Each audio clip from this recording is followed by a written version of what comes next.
Hi, everyone. Um, we're going to start today. This is the 11th of my series for the IMF World Bank. And we're going to start today with confronting corruption in illicit flows uh, and Jeffrey Epstein's connections to the international development community is the title for today. So, let's take a look. We're going to go back a little bit in time to after the 2008 collapse and the arrest. This is 2011, the arrest of Dominique Strauss-Kahn. He was the managing director of the IMF. He had been sent there, he had been a rising star with the socialists in France in the political party. And so his opponents kind of said, well, let's send him to the IMF as director of the IMF and get him out of our hair. And the IMF at that time, everybody's like, no, the IMF doesn't do anything. They just sit over there and stare at statistics. So lo and behold, we have the 2008 collapse. And so he stepped in and pulled into the quantitative easing bag of tricks of economists and became a rising star. And so he was running against Sarkozy in the 2011 presidential campaign in France. So he had to be taken out. And he was arrested in New York.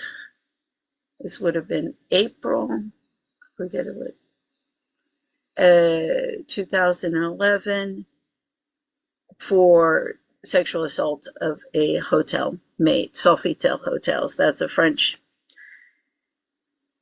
hotel chain. And lo and behold, yeah, okay, of course, afterwards there's footage of some of the executives dancing a jig when he gets arrested. It was a setup. I mean, when it happened, I remember when it happened because the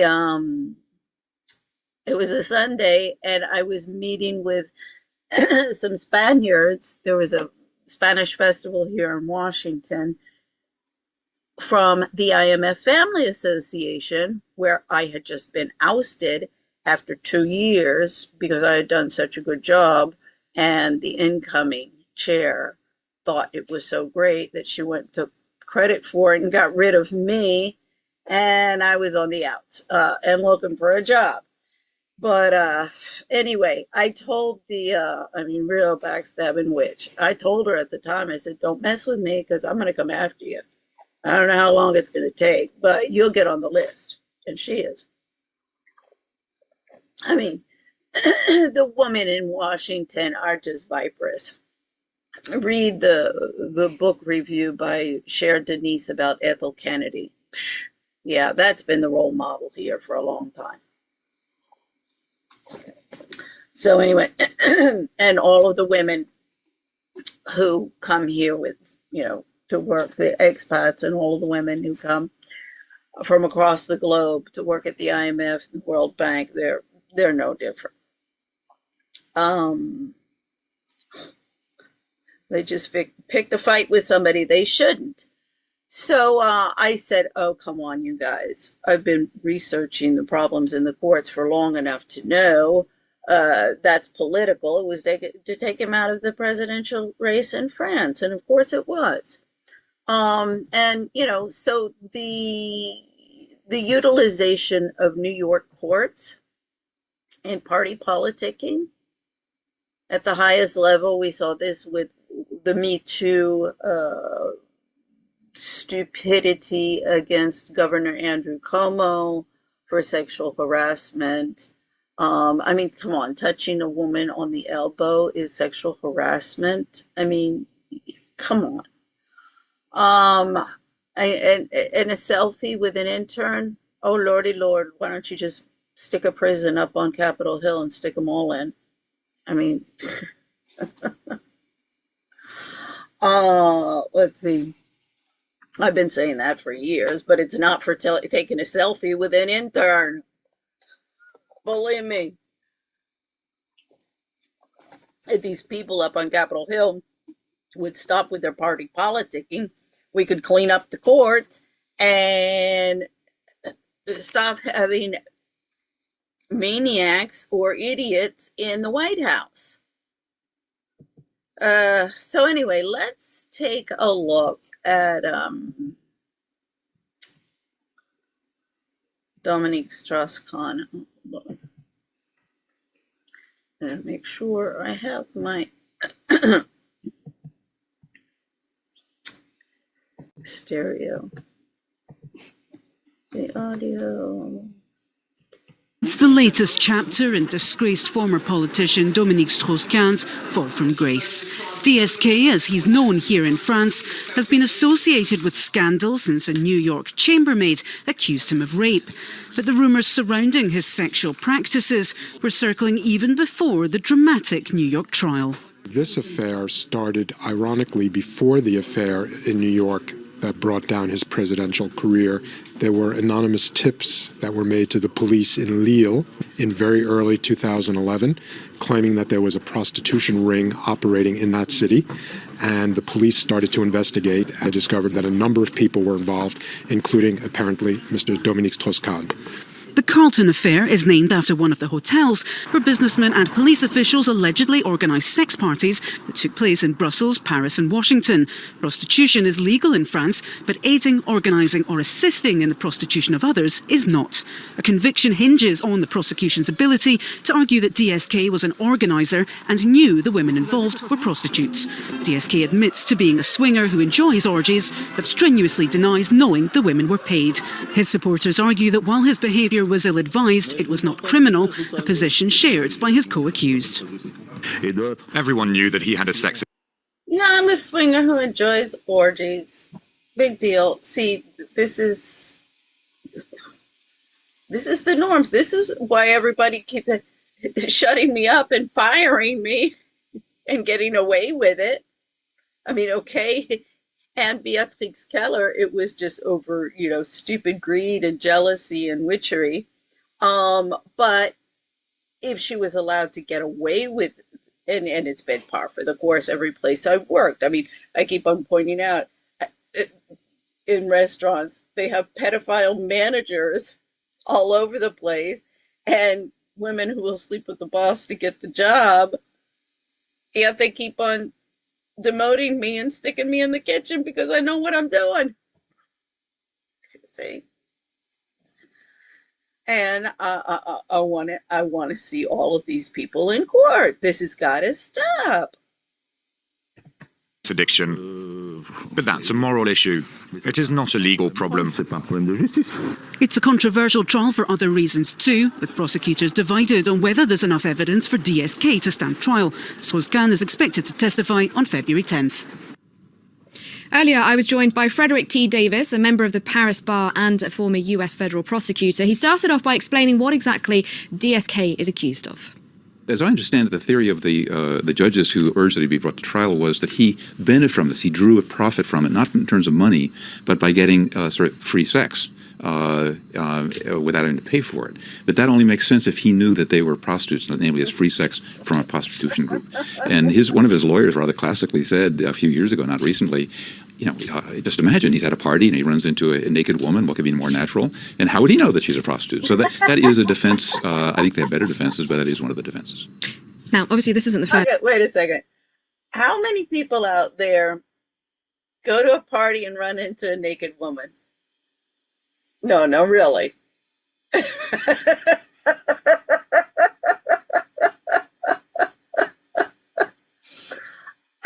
As I keep on saying, the children are not going to be talking about these type of subjects. But this is like the type of thing that sometimes would come out like a 4 or 5 or 6 year old child who's how shall I say, developing their argument skills. And you're like, no, we need evidence here. See, this is the problem. These are looking at evidence instead of just, going on witch hunts, and lack of presumption of innocence for people. Those skills are something that are developed when children are young. And if you got all of the women out there having it all with their careers and all the men sleeping around, these kids are not going to learn it themselves. First sex case, if I can put it like that, concerning Dominique Strauss-Kahn. Is it possible for the judges in this particular case to hear any evidence from previous ones? Yes. Unlike American law, if the case against him had gone to trial in New York, which it did not, it's more likely than not that that judge would not have considered, or that jury would not have considered, other evidence. In France, there's what they call liberté de la preuve, namely basically open proof. And if the court finds it relevant, they could hear evidence of other escapades that he's had of this sort. But it would have to be oriented towards the commercial sex. The fact that he has a sexual appetite, I'm not sure would prove that.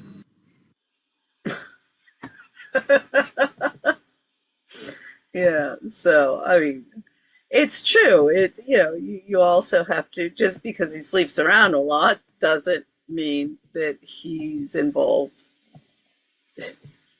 necessarily in trafficking, although one could argue that that would be a form of trafficking of one's own body. I don't know. Yes, okay, but in a court of law, this is what I keep on, pushing and pushing. You need the presumption of innocence and due process in all of the court cases. And of course, when he was arrested, they pulled out his past. Now, Anne Sinclair, she was the honorary chair of the IMF Family Association. I'm sure she didn't know what happened because it was all, I was fired on the spot. And Beatrix, she disappeared for 2 weeks. She gave me 2 weeks notice. She disappeared. Anne Sinclair. This is also my issue with Anne Sinclair, which is the issue that I've had with all of the honorary presidents of these expat wives clubs, whether it be, the ambassadors. For example, the French ambassador was the honorary president of Bogotá, where I was president in Colombia, in Bogotá, Colombia. Anyway, these are all expat wives clubs. But the honorary, they are either the ambassadors of whatever country, or in the case of the IMF, the MD's wife, or the case of the World Bank, the president's wife. And, the whole, this is a perfect opportunity to see how the trad wife, which when these institutions started, the 1950s, it's, the typical trad wife who comes to Washington, and here she goes to all of the tea parties and the luncheons with all of the important society ladies of Washington, and they, how shall I say, there's the invisible hand which guides Washington high society. And that now that these women are moving into the workplace and having it all with their careers, it's left this void. And the Expat Wife Club, IMF Family Association, World Bank Family Network, is a perfect opportunity to see what's happened to this institution. And it's just used as a social climbing tool. And Sinclair is too far above that. She's, here on our queenship and isn't paying attention what's going on with the wives or what's going on in the IMF. Because, I mean, sexual harassment, the women at the spouses of the IMF, they told me, oh yeah, sexual harassment, it's all over the place. The affairs, they're, all over the place. It's a mess. Mismanagement. I mean, but everybody here is just here to cash in, and they don't care. So let's see what they have to say in the meetings about safeguarding economic integrity, confronting corruption and illicit flows. They might want to start in-house about the corruption to begin. I mean, if you don't have a clean house, oh, I don't think I'm sharing my, sorry. I was sharing my Zoom screen. Sorry about that. Okay, so yeah, we're gonna do the confronting corruption and illicit flows. Related to the anti-money laundering and the countering of financing of terrorism. Remember the acronym AML-CFT for short for that. And these reforms resulted in the removal of Jamaica from the grey list of the Financial Action Task Force. And that is a global watchdog body that is charged with preventing financial crimes. We also hear from Zambia. Zambia requested an IMF governance diagnostic to identify the important economic, governance and corruption vulnerabilities within the country. And we also hear from Switzerland, whose strategic partnership as the fourth largest contributor to the IMF's capacity development work makes much of our work on anti-money laundering and AML-CFT issues possible. So let me turn to introduce our distinguished panel. This woman who's speaking here, who's the presenter, she's the director of the Institute for Capacity Development. That's where I worked for 4 years, the last 4 years, and again, illegally terminated. This time, I already spoke about this and others, but I won't go into that now. But it was the office manager. She was completely, they had one incompetent one. And she got promoted. So then they put in another one. Her claim to fame was that she had been, in her heyday, was able to type 70 words a minute. I'm like, yeah, okay, but you don't know how to run an office. I mean, this is of crisis proportion in Washington. This gets into Elon Musk Doge stuff.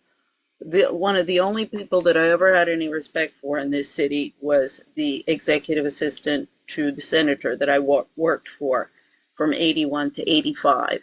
And it was from her, not only did I learn all of the constituency work that I've been doing of lobbying federal agencies when the government is not doing its job. I mean, my niche is the Americans abroad. I'm trying to get people across the states to start working together. Nobody will work together. And the ruling elite, I know ruling elite, Arizona, Louisiana, Florida, Virginia, and of course Washington, and nobody wants to be involved in any unpleasantness. This is literally what they tell me. I'm like, you guys, Rome is burning. Houston, we got a problem. Like, there's only unpleasantness to be had. And somebody's got to pay off this $39 trillion debt that keeps on rising. And all your little, trust funds, I think, would be a place to start. So anyway, the Institute for Capacity Development, the issue that I had, apart from the internal mismanagement of the department, in terms of administration, was that, see, during the 1990s, what policymakers had been focusing on was financial inclusion. 80s as well. Financial inclusion. That means get everybody to have bank accounts. So we get all of their, instead of putting it under the mattress, you put it in a bank account. This way, then we can take that money and take it to Wall Street and play casino and gamble with it and keep the markets up and keep the stock markets up. Oh, and then we need some more money. So then we'll just have the Fed reduce the rates and inject more money. And then we need Bitcoin because we need more into this bubble and bubble. I keep on saying, it's like taking a good bottle of cognac. You take a sip, and you put water in it to keep it, so nobody will notice. And after a while, all you got in there is water. So, yeah, that's kind of what's happening. So the issue is when Dominique Strauss-Kahn, said he came in, he kind of saved the day with the 2008. I'm sure he was like, oh, okay, let's just get the central banks to pull into their little bag of tricks, and this is how we'll fix the problem. But they didn't fix the fundamental structural problems, part of which is administrative people who seat warmers and con artists and pedophiles even, so nobody's minding the store. Everybody wants to be chef, and this is where it gets into managerialism. James Burnham, he said the problem of the modern age is not communism versus capitalism, it's managerialism. So we have financial inclusion, we've got the quantitative easing to fix all of the problems that all of these corrupt and high risk, high yield people are producing. So what are we going to do? We're going to go abroad and we're going to teach everybody to do how we're doing here. That's what the IMF, the Institute for Capacity Development, was doing and was built in when I started there. And that was started, in fact, by when I first started, shortly before I first started, Nimesh Shafiq, she was World Bank, then IMF, then London School of Economics, Central Bank of England, and then Columbia University Press. Yeah, I've been watching. She, along with Sharmini Curry, who started this department. So you see, there's the policy and practices, but there's also the labor rights violations issues that need to be addressed within the organization. I mean, it's not rocket science. If you can't clean your own house, you're certainly not going to be able to go around the world and teach everybody how to clean theirs. I said to one of the waitresses in the restaurant, I was like, can you imagine? Best and brightest we got to offer. She was taking a sip of coffee and she almost spit it all over the place and laughing.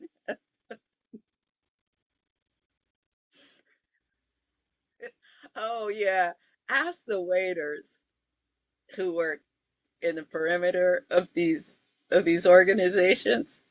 You can do a whole documentary alone on that. Analysts. A warm welcome to Faisal Williams, the Minister of Finance and the Public Service of Jamaica, and Felix Nkulakusa, the Secretary to the Treasury of Zambia. We also have Christoph Koenig, the Deputy State Secretary at the State Secretariat for International Finance of Switzerland, and of course, my colleague Yan Liu, the IMF's General Counsel and the Director of the IMF's Legal Department, which leads our work on financial integrity and anti-corruption.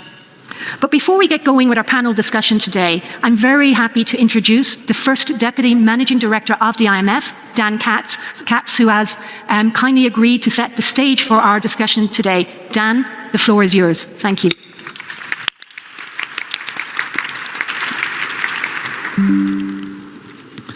Well, thank you very much for the warm welcome, Katrina, and good morning, everyone. I'm pleased to welcome you to this discussion on the IMF's work on strengthening economic governance and financial integrity. Some might wonder why the fund is spending time on these issues rather than traditional focus areas of fiscal and monetary policy. But the truth is that corruption, money laundering, and other financial crimes are macro-critical. They drain public resources, distort markets, and erode confidence in the financial system, threatening economic growth and stability. I know this firsthand. I actually started my career working in AML-CFT at the US Treasury, so I received an early education on the subject. And while I've diversified my economic policy work in the years since, I've never lost sight of the importance of financial integrity. Our general counsel, Yan Liu, has much greater expertise on these matters than I do at this point, so I'll leave it to her to provide more context in a moment, but let me just say this. Safeguarding economic and financial integrity is foundational to the IMF's broader mission of promoting economic growth and stability. And of course, capacity development is the central pillar of the IMF's work in this area. Our hands-on support helps countries translate policy priorities into concrete reforms and helps ensure sustained progress over time. It complements and reinforces the IMF's role in supporting its membership through its surveillance and lending activities. In this session, we'll discuss how we work with country authorities to strengthen their legal and institutional frameworks, improve transparency, build capacity for supervision and enforcement, and manage evolving risks to integrity. This work is especially critical for emerging markets and developing economies, low-income countries, and fragile and conflict-affected states, which often face the greatest capacity constraints.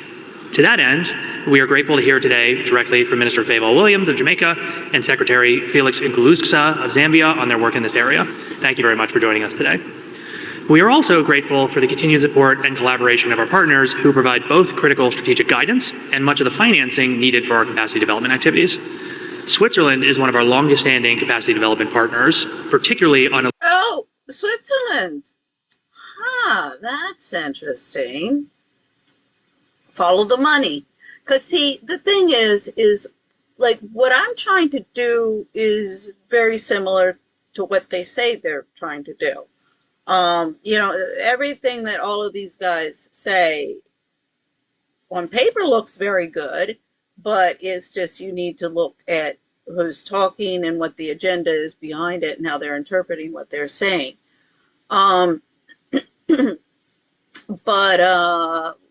what I'm focusing on is changing the norms. I mean, everybody, I don't want to deal with any unpleasantness. I don't want to deal with any unpleasantness. Even in the Institute for Capacity Development, I mean, all of these girls, well, everybody in the department was complaining to me. I mean, particularly the administrative people, but the economists knew what was going on about the bullying of the little viperous terrorist cells, I call them, under these office managers. And, I was like, yeah, but why aren't these guys saying anything or doing anything? Oh, no. They're just concerned about their careers and their paychecks and pensions. And everybody is the same. And, one of the girls said to me, I was like, oh, Adrian's really looking for a fight or whatever. And she was like, I don't want to get involved. I was like, I couldn't believe it. I was like, you work in this international organization. This is like high up. I mean, we're at the top of the food chain here. And like, you don't want to get involved in addressing these problems? I was just like, you're already involved. By the fact that you're here, by the fact that you have a paycheck, this is paid for by taxpayers.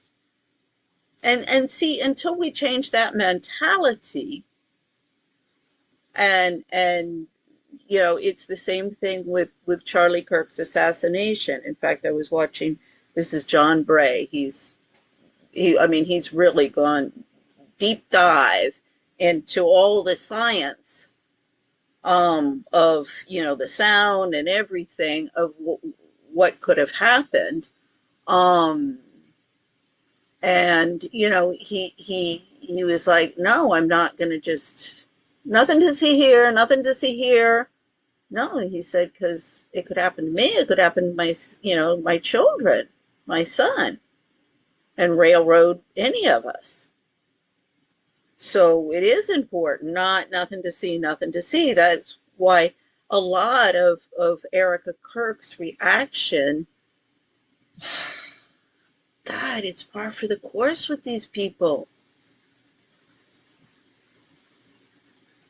they're all brainwashed and programmed to get straight A's. One of the things was said about Strauss-Kahn, yeah, he was a sexual deviant because when he was in college, he didn't sow his wild oats and he was trying to get straight A's.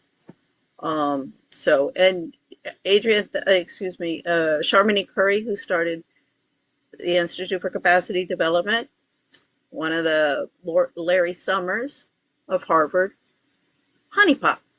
I mean, I don't know if she slept with him, but she was a economist honeypot. Some of them sleep with him, some of them don't. They just play groupie, but it's the same, can of worm. Illicit finance and governance work. And I'm pleased that my good friend Christoph Koenig is here today to provide us with his perspective as a Deputy State Secretary. And with that, I'll hand back to Katrina to start the discussion. Thank you very much. Thank you very much, Dan, for framing the discussion, and I think for highlighting for all of us at a time of heightened shocks, tightened financial conditions, and constrained development resources, why tackling these illicit flows and corruption. Heightened shocks. I mean, we're at war. We've got heightened shocks. It's all in the jar. It's an absolute imperative. Now, let me turn to our panelists. And Jan, I'd like to start with you. Clearly, the data has showed us that corruption and illicit flows impose significant economic costs. But help our audience here today understand the channels through which they operate and erode the institutional foundations that our markets, our businesses, and our citizens depend on. Thank you, Kat. We often describe corruption and illicit financial flows as governance problems, and they are. They distort policy, weaken the rule of law, and erode trust in public institutions. But when corruption and illicit flows are significant, they are more than governance failures. They are macroeconomic risks because they undermine. Oh my goodness! She needed a PhD to tell us this. Stability and also hold off the growth.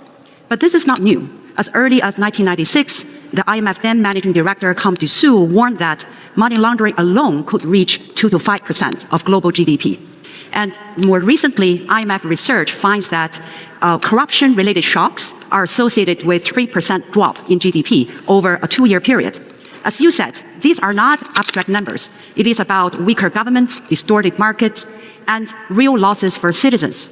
So how does this damage economics? So I will flag 4 channels. First, a fiscal hit.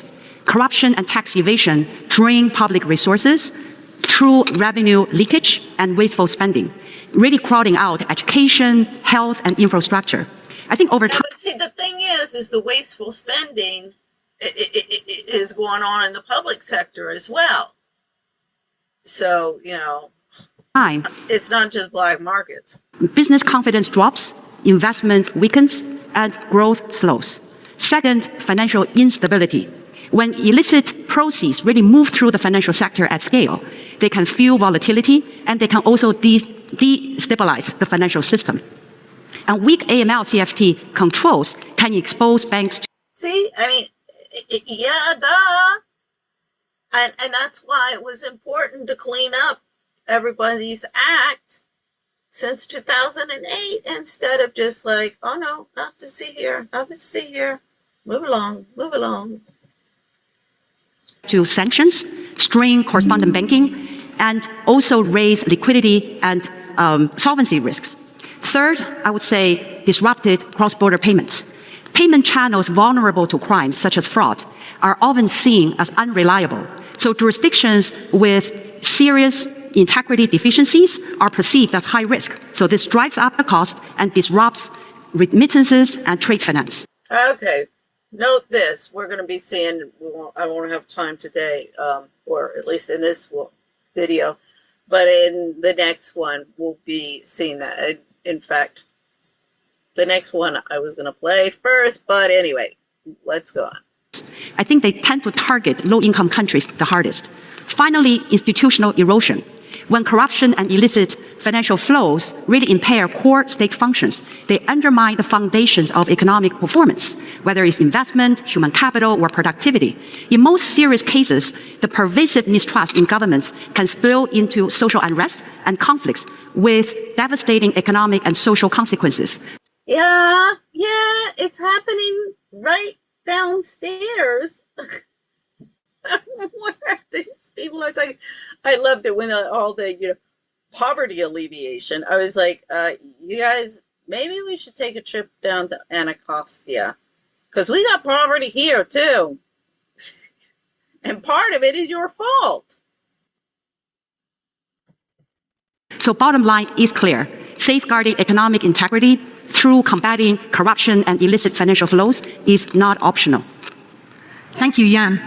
The fiscal hit is clear, the hit to financial stability, the hit to investment, the hit to trust in societies. So it's far-reaching. But let us turn to our guests for some examples of how they're addressing this on the ground. Minister Williams, I'll turn to you now. Now, Jamaica's removal from the FATF grey list in June 2024 was a major milestone. It's one that required sustained progress throughout the pandemic on a very comprehensive action plan.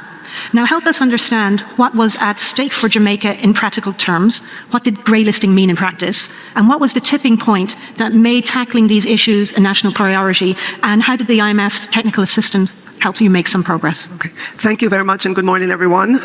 As was said, we did come off of the grey list in mid-2024, and that was an achievement. But I want to take you behind the scenes a little bit to when we got the news that Jamaica was put on the grey list. Then our finance minister then walked into the cabinet, and when he made that announcement, you can imagine the silence that was in the cabinet. But it was the resolve among all of us that we had to tackle this and get off the grey list in as short a time as possible. As you can imagine, quite a bit of... See how there's this terrorism, strong-arm tactics. The problem, I mean, and it's not just the IMF and World Bank, but everybody has been so dedicated to debt financing, to financial inclusion, without looking at who they're empowering and enabling. And you have a bunch of psychopaths, and now it's like everybody's beholden to them. And as you know, it's like whatever the IMF wants, whatever the IMF wants, because they're between a rock and a hard place. You know, it's predatory banking, and they are part of it, and it translates into other legislative work had to be done, and we put our shoulders to the wheels and got that done. We're proud of the progress we've made in implementing our action plan, and of course we deeply appreciate the support from the FATF, the Caribbean Financial Action Task Force, the EU Global Facility on AML, CFT, and importantly, the sustained and high-quality technical assistance provided by the International Monetary Fund through this collective... Okay, let's... When you got that news, the silence and the shock just underscores the seriousness of what grey listing means. But I think you've also shown us what political will looks like. The comprehensive action plan was over 13 actions that you had to address in a relatively short period of time. But let us turn now to Zambia. And Secretary Nkrumah... They have all of these conditions that you're beholden to the IMF, and you have to do what they say. At Zambia's own request, I understand, the IMF staff, working in close collaboration with your government and non-governmental stakeholders, conducted a very comprehensive governance diagnostic back in 2022. And that diagnostic identified significant weaknesses and reforms required in anti-corruption frameworks, including AML and CFT, fiscal governance, rule of law, central bank governance, and financial sector oversight. And I read the diagnostics myself, and what struck me was how these governance... The last three have been my area of focus, rule of law, and then the governance and oversight. So, I mean, I'm like, no, y'all, we have the same rhetoric, but yeah, this is not what they're doing. And corruption vulnerabilities. You know, why are they picking a fight with me at every turn if we're on the same page? One has to start asking. This is not just I mean, sure, there's all sorts of witches in the places who want to pick fights in the mommy wars. Yeah, it's that's part of the problem, but it's more than that.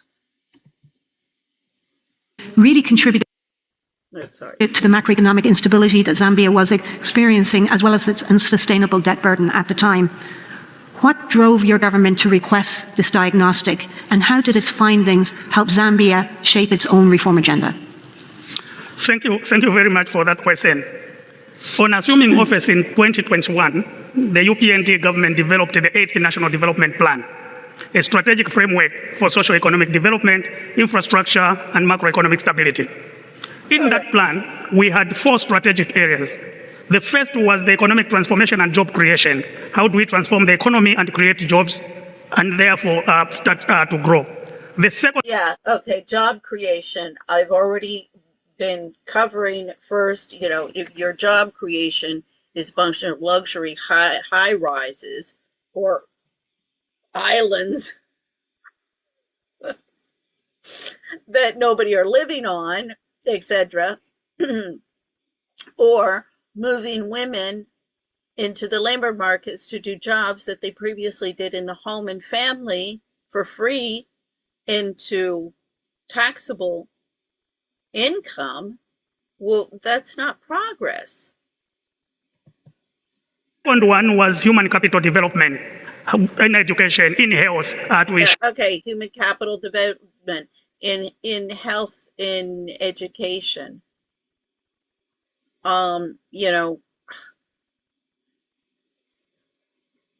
If you want human capital, health, okay, you need to have healthy diets. Processed food and all of that crap where you're taking this with the corporations is not healthy. And education, yeah, the educational systems, look what they're creating. I mean, in the best education systems in the world that everybody's following, we've got crises that nobody wants to address. Sure that we have productivity and we have human capital that responds to the development challenges. The third one was environmental sustainability, looking at sustainable management of our natural resources, climate resilience, and green growth initiatives. Yeah, your natural resources. As long as the corporations are in charge and rule of law is being spit on, the exploitation of the natural resources are going to be as bad as exploitation as human capital. And the fourth one was good governance environment, strengthening institutions, accountability, transparency, and citizen participation. Oh my Lord, I've been hearing those 3 for I don't know how long.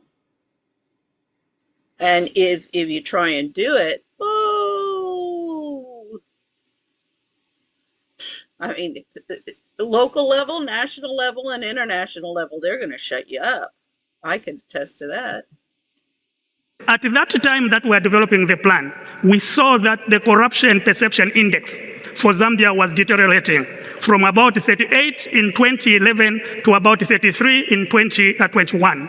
And it is on this basis that in order for us to strengthen these institutions, to strengthen accountability and transparency, that we needed some support in the diagnostic review so that we can then have an informed position on the reforms that we undertake. It's all in the diagnostic review and statistics, and how we're going to make the statistics say what we want them to say is basically what he's saying. And in November 2021, we then requested for this diagnostic assessment of the Zambia's governance and corruption. And in 2022, this assessment was given to us, and based on this assessment, we now are undertaking reforms. We have undertaken a lot of reforms, and we are still implementing. And some of reforms and implementing. I mean, okay, let's just move forward, because this, this we've been hearing for every country and every place for years and years and years and years. Okay, let's prosecute them, and therefore it lost meaning in the process, and it didn't act as a deterrent. And one of the recommendations was to establish an economic crimes, economic and financial crimes court. And this court has been established, and there's a commitment that within 5 months, of someone being taken to court, there should be an adjudication so that it acts both as a deterrent, but also it helps us to make sure that we recover the money that was gotten through corruption. We now... Okay, we're going to have the courts now instead of just recommendations and recommendations. Okay, that's positive. Now, if we have kangaroo courts, what good does it do? Looking at the Anti-Corruption Act itself, how do we amend the Anti-Corruption Act to ensure that there is transparency, to ensure that there is accountability, and to ensure that there is commitment in the fight of corruption in the areas that we are identifying as we go ahead. So this is how we have responded to this. Thank you. Okay, so one of the first ways to assure all of that, integrity, transparency, and accountability, everywhere you look in all of the reports that integrity, transparency, and accountability. I'm like, okay, first we need to get some morals back into our society. We can start here at home in Washington. Give me a voice, I'll start there. We need to clean up our courts. Yeah, I agree with that. We'll still get into that later, the DC courts, because that's as much as a shit show as New York.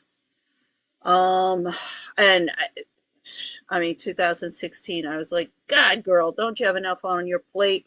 I ended up in a fight with the landlord, and I was just like, just walk away. No, but okay, so I went through DC landlord tenant court. I have the evidence that I need to launch an investigation into them, but I can't get anybody to do it.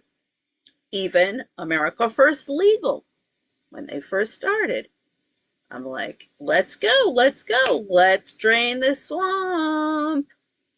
I mean, I've never been a Trump supporter, but if you're going to drain the swamp for me, I won't kiss your ass, but I'll kiss you on the cheek. Thank you, Secretary Nkulukusa.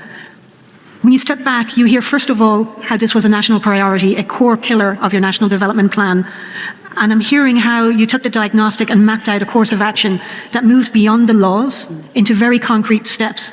And I very much like the time-bound 5 months, come back, show progress, so that you really move beyond the paper and into effective delivery and change. And I'm sure it took a lot of effort to do that. So thank you for sharing that. Christoph, let's turn now to the partner. Zambia. This is our great model of success. Maybe we could start with the United States and like really go with a bang and take the lead, and maybe others would follow. Partnership dimension that is making much of this work possible. And for those of you in the audience who may not know, Switzerland is a long-standing and prominent contributor to the AML-CFC Traumatic Trust Fund that helps countries like Jamaica, as you heard, but also countries as far away as Jordan and Uganda successfully exit the FATF grey list. And Christoph, we're keen to hear from you why this matters, why it's important to strengthen governance and financial integrity in low-income countries or fragile countries for a country like Switzerland. No, thank you very much. Thanks also for having us. And indeed, safeguarding economic integrity is one of the key cornerstones of our development agency and policies that we have. And what we see is a lack of integrity actually is also one of the main detriments to sustainable development. What we see is that a lack... This is somebody I'm going to look into.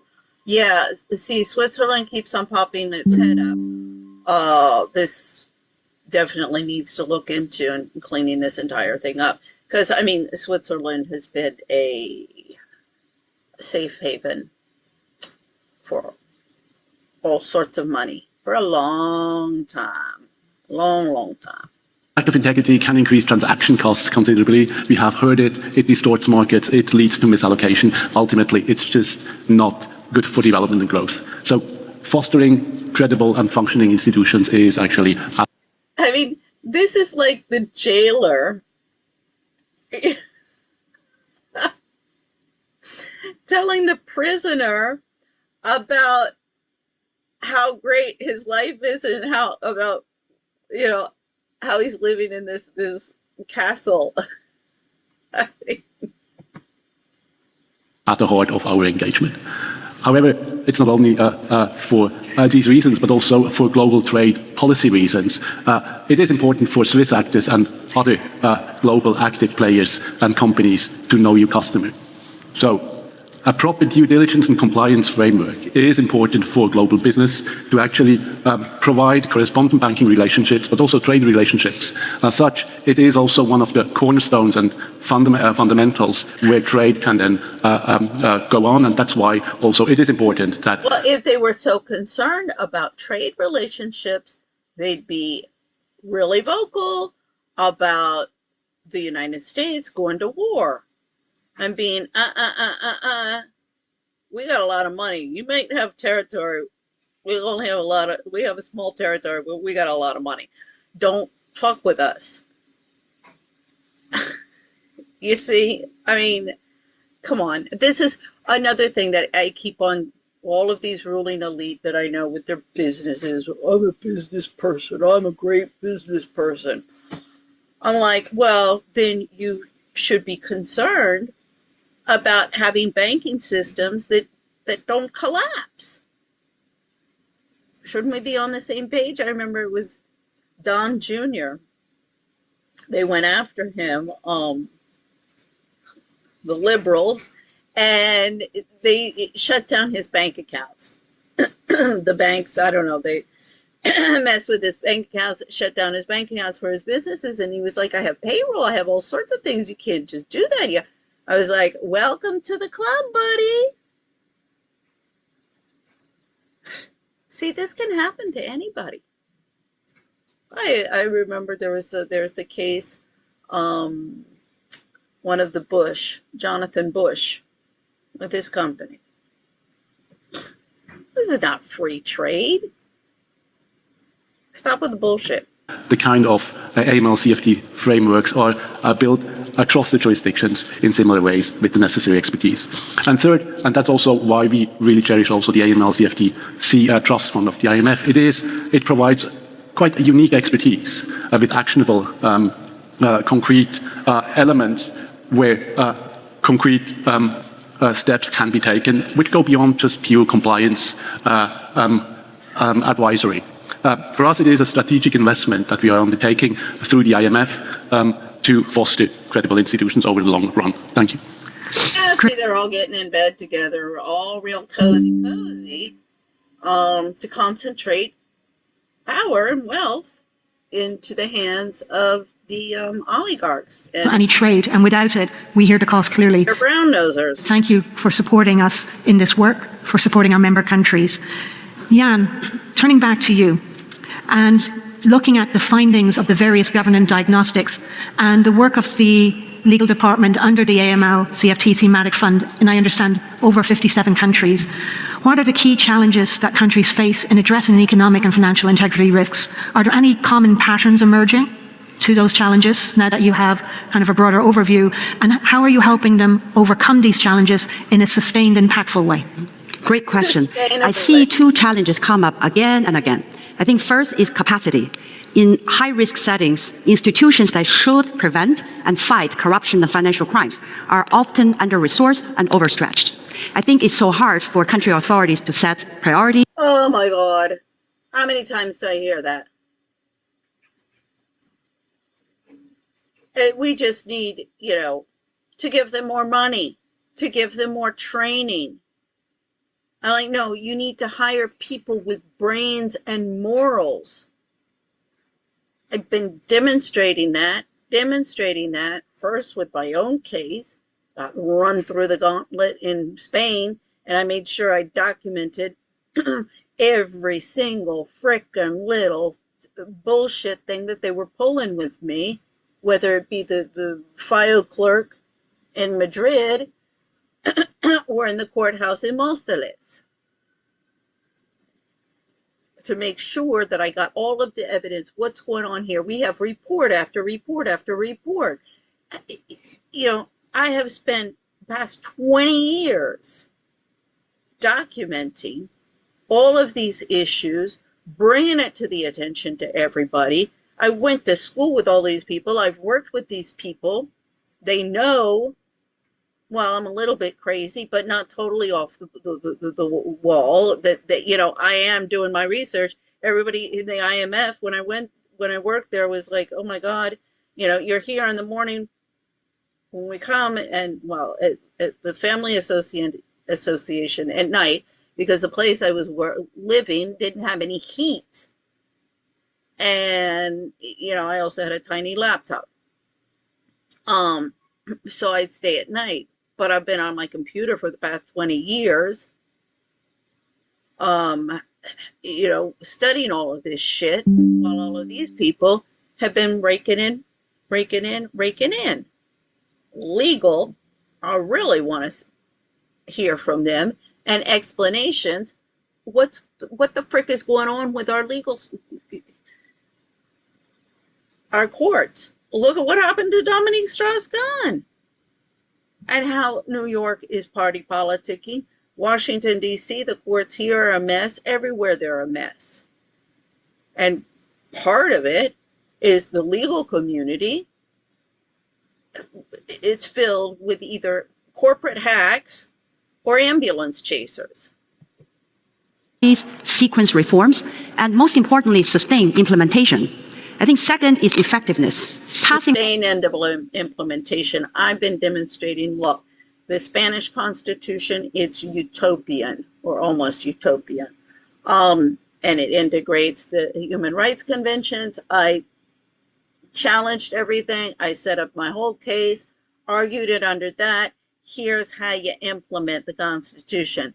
The book review author for the Lawful Rights of Mankind, Alex Joel, he said, well, I think the problem is that the lawyers won't know how to implement the human rights conventions. I'm like, yeah, because they're all a bunch of freaking psychopaths and their wives are backstabbing witches. We got to work on the morals of everybody in society. You can keep on putting in all of these rules and regulations, and all of these people pull out all of these statistics and all of this bullshit all you want, and it's all propaganda, smokes and mirrors. Laws is essential, but it's not enough. Too often, frameworks look strong on paper, but they don't deliver concrete outcomes. Investigations, confiscations, or sanctions. I think the data is really sobering. Yeah, look at the investigation into Tyler Robinson as the shooter. It's the independent podcasters who are doing all the legwork and exposing everything. And Charlie Kirk's wife, widow, and all of his former colleagues just want to sweep everything under the carpet because it's obvious. I mean, it's obvious that this isn't yet another false flag shooting. We've got this going on in Europe. We've got this going on in the United States. The governments are killing their own people in order to incite violence and make everybody believe that it's these terrorist groups, and then this way they justify spying on everybody so that they can prevent these terrorist attacks. I'm like, well, you keep on spying on everybody, but the terrorist attacks, you're not preventing them. So, like, why are you spying on everybody? Oh, I get it. So you can oppress them.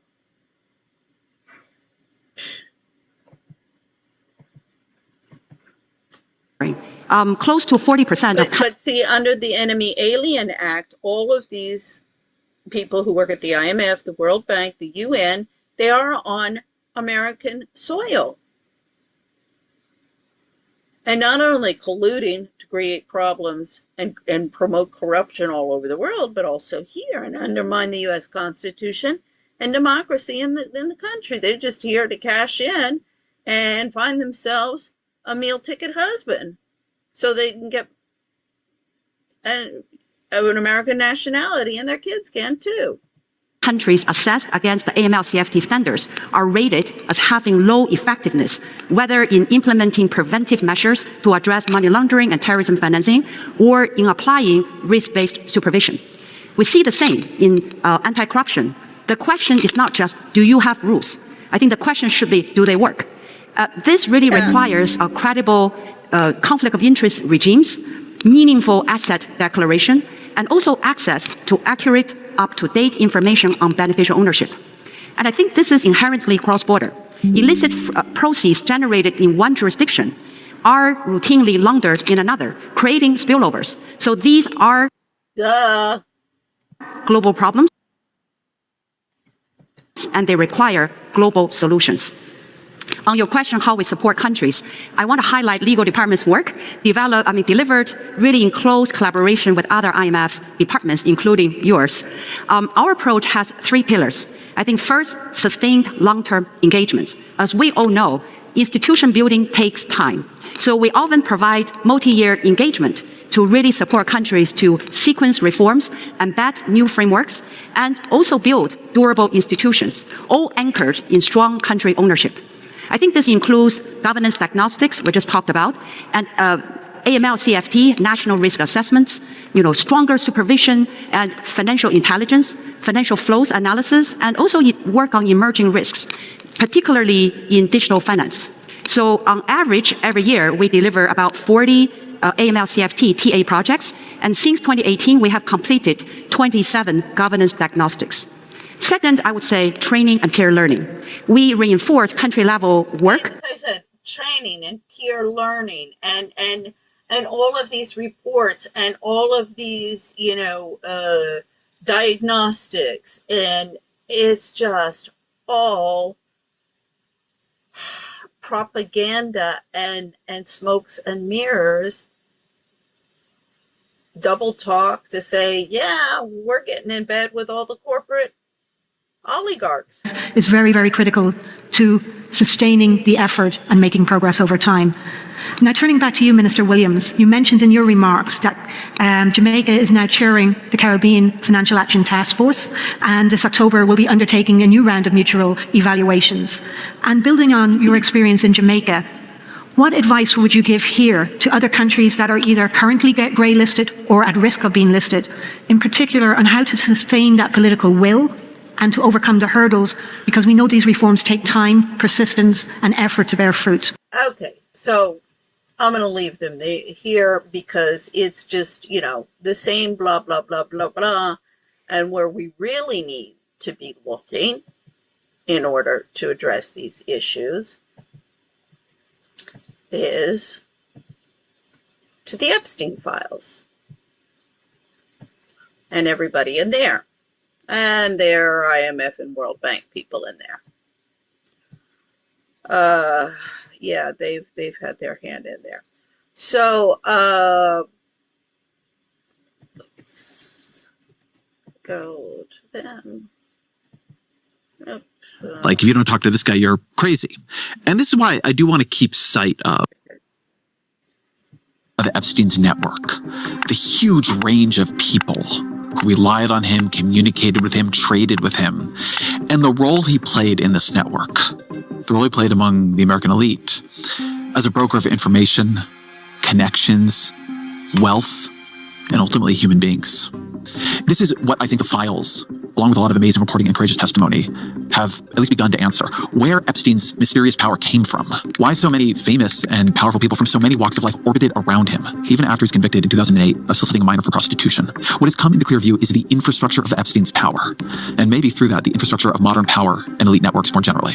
Anand Giridharadas is a journalist who has written for The New York Times, The New Yorker, and many other outlets. He publishes the great newsletter The Ink, and is the author of, among other books, Winners Take All, The Elite Charade of Changing the World, which he published in 2018, and the forthcoming Man in the Mirror, Hope, Struggle, and Belonging in an American City. I often think of Anand's work as a kind of sociology of American elites and power, and that's been the perspective he's brought to his coverage of these files, and I think it is revelatory and worth hearing. As always, my email, ezrakleinshow@nytimes.com. Many people who have been calling this out. Whitney Webb also, her books, we know what's happening.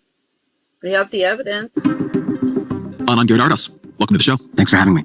So there have now been literally millions of pages of Epstein files released. There are possibly millions more that we have not seen, so we don't know everything. There are redactions that we don't yet understand. But when you try to step back from what we have seen, what is the picture that emerges? You know, there's that proverb, it takes a village to raise a child.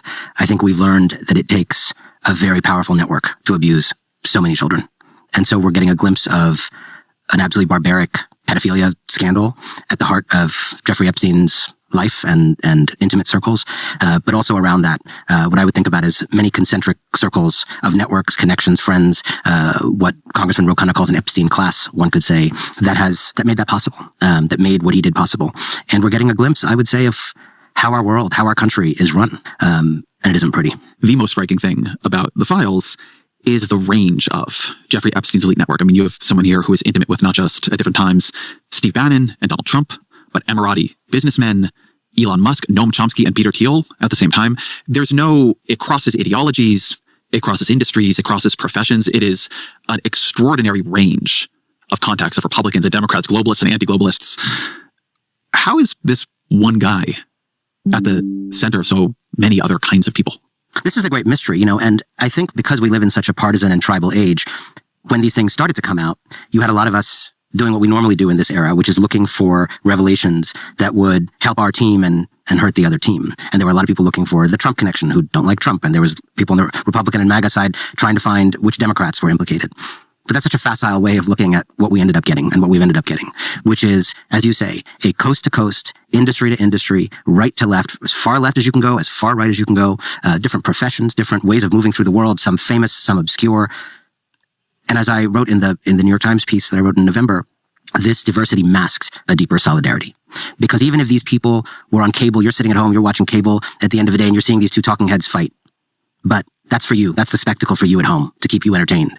What they're actually doing is revealed in these files, which is hanging out, breaking bread, colluding, sharing information, giving each other tips on deals, giving each other PR advice, making introductions to each other. You have these moments in the files where Jeffrey Epstein is asking Steve Bannon for help getting, I think it was Brad Karp, into the Augusta National Golf Club. And Steve Bannon, talks about basically how hard it is. He's going to help. He's going to maybe see if he can do some looking around, but he's kind of explaining to Epstein how hard it might be to get Brad Karp into this club. Why would Steve Bannon have access to the Augusta National Golf Club that Brad Karp, I don't know if at this point the chairman of the Paul Weiss firm, but an absolute scion of the establishment. I mean, the question is where power is. Right. In a lot of these emails, it doesn't lie where you'd expect. Well, I think the Augusta National Club is not a normal part of the establishment. It's in the Deep South, and it is famously, didn't allow black members, didn't allow Jewish members. And so when you're dealing with like a club with kind of a white nationalist history, you go to Steve Bannon for a little help to get in. You got to know who to go to for what. And this is so striking, Ezra. Steve Bannon describes the people who run the Augusta Club to Jeffrey Epstein as crackers. He uses a racist term for white people. The specific kind of demo of white people that Steve Bannon used to get Donald Trump elected. And so in this moment, Steve Bannon, who deplores the quote unquote globalists and people of, high finance and this and that, is talking to financier Jeffrey Epstein, referring to white people in Georgia as crackers. None of these people in these networks mean what they say when you hear them in public. They mean what they say when you're not looking. And these emails in some are an extraordinary and rare chance to see what they really think about you, how they really move through the world, what their actual ends and projects are. Maya Angelou is right. When people show you who they are, believe them. Use the word solidarity a moment ago for this network. But when you look at these communications, there are moments of solidarity. And you wrote, in some ways actually movingly, about, Epstein has a talent for friendship. He has a talent for being of use to people. He becomes an advisor to them. You can't be a great con man without understanding human beings at a very deep level. But there's also a just endless transactionalism, an endless trading of information, money, connections, favor, powers, ultimately women and girls. And that what feels oftentimes like it is attracting them to each other is not always what I would think of as solidarity, like a fellowship. But what can you do for me? And if you can be the one who finds it for them, that's real power. And it's different needs, right? So the money people may not need money, although they always want more of it. They often want to seem and feel smart, right? If you have met people in those kinds of worlds, finance people, even if you make a lot of money in it, they're often very, very, very boring people. And I don't say this as slander. They know it. I've had so many conversations with people in this world where there's an insecurity about how boring they are. So they want something else. Then there's a bunch of academics. Academics, I think, really figure in the story in a way that feels surprising. Well, it's a tough era to be an independent thinker, and so the academics want money and access, and Larry Summers, former Treasury Secretary, talks about how's life among the lucrative and the louche. He asked Epstein, so he wanted access to a kind of like a party scene that's not available to him.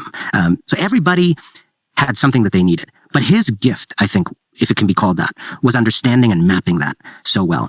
So I want to go into some of the pieces of this, and another word for what you're talking about is he's a broker, and I think it's important to always remember Epstein, where he comes from, is finance. And what they do in finance is they make markets and they look for market irregularities or inconsistencies. They look for where one side needs to be matched up to another. And I think you have to see money fundamentally at the source of his power. It is how he pays for and pays off women and girls. It's how he impresses contacts, particularly early on. And one thing he understands really well is money as a signal. He's got the largest private house in Manhattan. He's got an island. He's got a jet. So if he's got all that, how can he not be a success? How can he not be brilliant? My colleagues on the news side, they did this amazing piece, I'll put it in show notes, about Epstein's relationship with JP Morgan Chase, which was his bank for a long time when he was coming up. And particularly with Just Staley, who was very high up at the bank. Tell me a bit about the Epstein-Staley relationship. It's an extraordinary story of all of these kinds of brokering that he was engaged in occurring in one relationship of two people. So Staley and Epstein cultivate a mutually beneficial relationship between Epstein, the individual financier, and JP Morgan, now in its current form, the largest, I think, financial institution in the world, if I'm not mistaken. And again, for folks listening to this at home, it may seem a little strange, like, what does JP Morgan need? This is why this piece is random so good. finance man. But it turns out these things are complicated. So there's a moment where Jeffrey Epstein has a lot of money, and that money needs managing, and the managing of that money brings in millions of dollars of fees. So that's kind of the base layer. There's some point at which JP Morgan becomes interested, and Jess Staley specifically becomes interested in the idea that JP Morgan is not doing enough business with regard to hedge funds, and hedge funds were this kind of growing category, and Jeffrey Epstein seems to have proximity to this ascendant world of hedge funds where a lot more money is moving. And so Jeffrey Epstein can make introductions in that world that then become very valuable. And he does. So Staley invests in a hedge fund that he's connected to through Epstein, not Staley personally, but through JP Morgan. And it becomes, and Staley says this later, the investment that fundamentally makes his career because it opens that world to JP Morgan and it's considered a brilliant move. Epstein introduces him to Sergey Brin, the founder of Google. I think this is so interesting, but here's how I explain it. The more powerful you are and the more you rise in these hierarchies, right, the more of a bureaucracy around you there becomes, right? You, Ezra Klein, if I tried to reach out to you 20 years ago, I could have just probably emailed some Gmail address, right? But now you got a podcast, everything. I got to go through this person. I got to go through this person. So actually, the more important these stratospherically powerful people become, there's publicists, and the publicists have publicists, and there's this person, there's that person. And that's why actually a TED conference or these kinds of worlds are valuable, because you're... this is a product, managerialism. Too many chefs boil in the soup.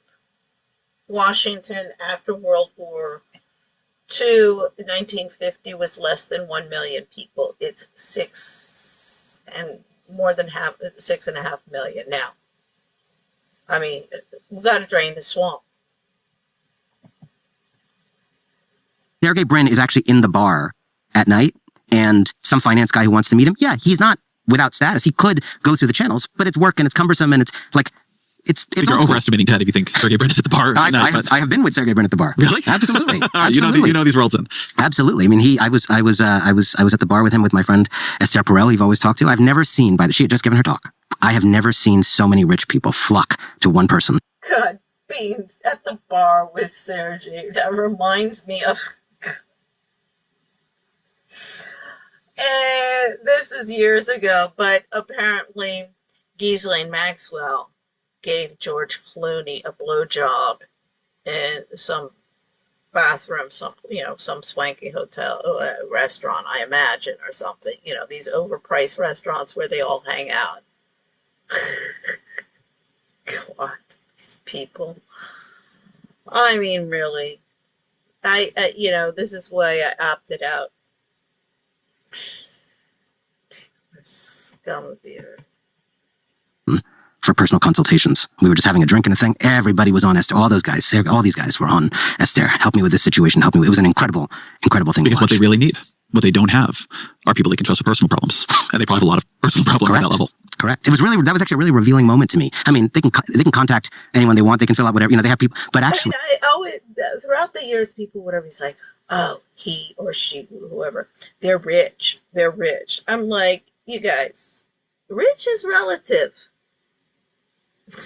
And the only difference between the poor people and the rich people is the poor people have a car that they can't pay for, and the rich person has a yacht or an airplane that they can't pay for. Really, I mean, I was like, you know,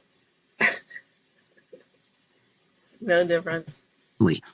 I think this notion that it's lonely at the top, there's truth in it. And this is really worth understanding as a cultural figure that Epstein was.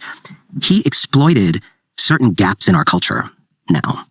He was not only grooming teenage girls, he was grooming all of these people. Yes, and those gaps have been created by the feminists wanting to have it all and move into positions of power, into commerce and politics, and they're creating havoc there, the power-hungry witches. And the trad wife, look at the trad wife, Erica Kirk, all of Trump's, Melania Trump, I mean, gold diggers all over the place. That's why they brought back, Cornelia Guest brought back the Deb of the Decade, the debutante parties. We've got the beauty queens and all over the frickin' place. I mean, in defense of the men in Washington, the city is swarming with a bunch of girls, young girls, wiggling their tits and wiggling their asses at everything that moves. I mean, that doesn't excuse what the men are doing and what's going on. I want them all drain the swamp. Right? This was all grooming. And it was a continuum of grooming, from light consensual grooming of bankers all the way to the most depraved and criminal grooming of teenage girls. But the behaviors of pulling people in, understanding, even care and feeding. Virginia. Grooming of teenage girls with the stupid debutante parties and beauty pageants. And sexually molesting them when they're children, and then having child protection services re-abuse them. See how they're being groomed? Jeffrey writes about how he did that to her in her incredible book, Nobody's Girl, but he does it with very powerful people who tell him when he's landing. And he, unlike many people in American culture today. I mean, Virginia's memoirs, written before this, Nobody's Girl, this was 2014, around that time. I mean, and you can go, I do the book reading of that. I haven't finished reviewing that book. I'm like, I was like, it sounds like My Fair Lady, Pygmalion stories. Yes, he taught us how to eat, properly eat with the right fork and knife and, proper etiquette. I was like, because see, the whole thing with My Fair Lady, and I love My Fair Lady. It's one of, I always loved that as a child. I love the movie. But anyway, yeah, come in. Okay, I didn't really think of it as a child, but later as an adult, I was like, yeah, no, she wasn't just learning how to speak properly with Rex Harrison in real life. And of course, the story that it's written off of is a courtesan. So, but the point being, can you teach white trash from the wrong side of the streets to be a young lady and groom them to be a young lady? I mean, young ladies also do have sex. That's why before, the mothers were like a hawk, make sure it doesn't happen before they get married, and we end up with some unwanted pregnancies. See, that's where this void has been created. Now, it wasn't perfect before, but the structure was correct. It was just how it was being implemented. We'll say, have you had food? I can get this made for you. Do you like that kind of food? What kind of food? Are you sure what time you get here? Right?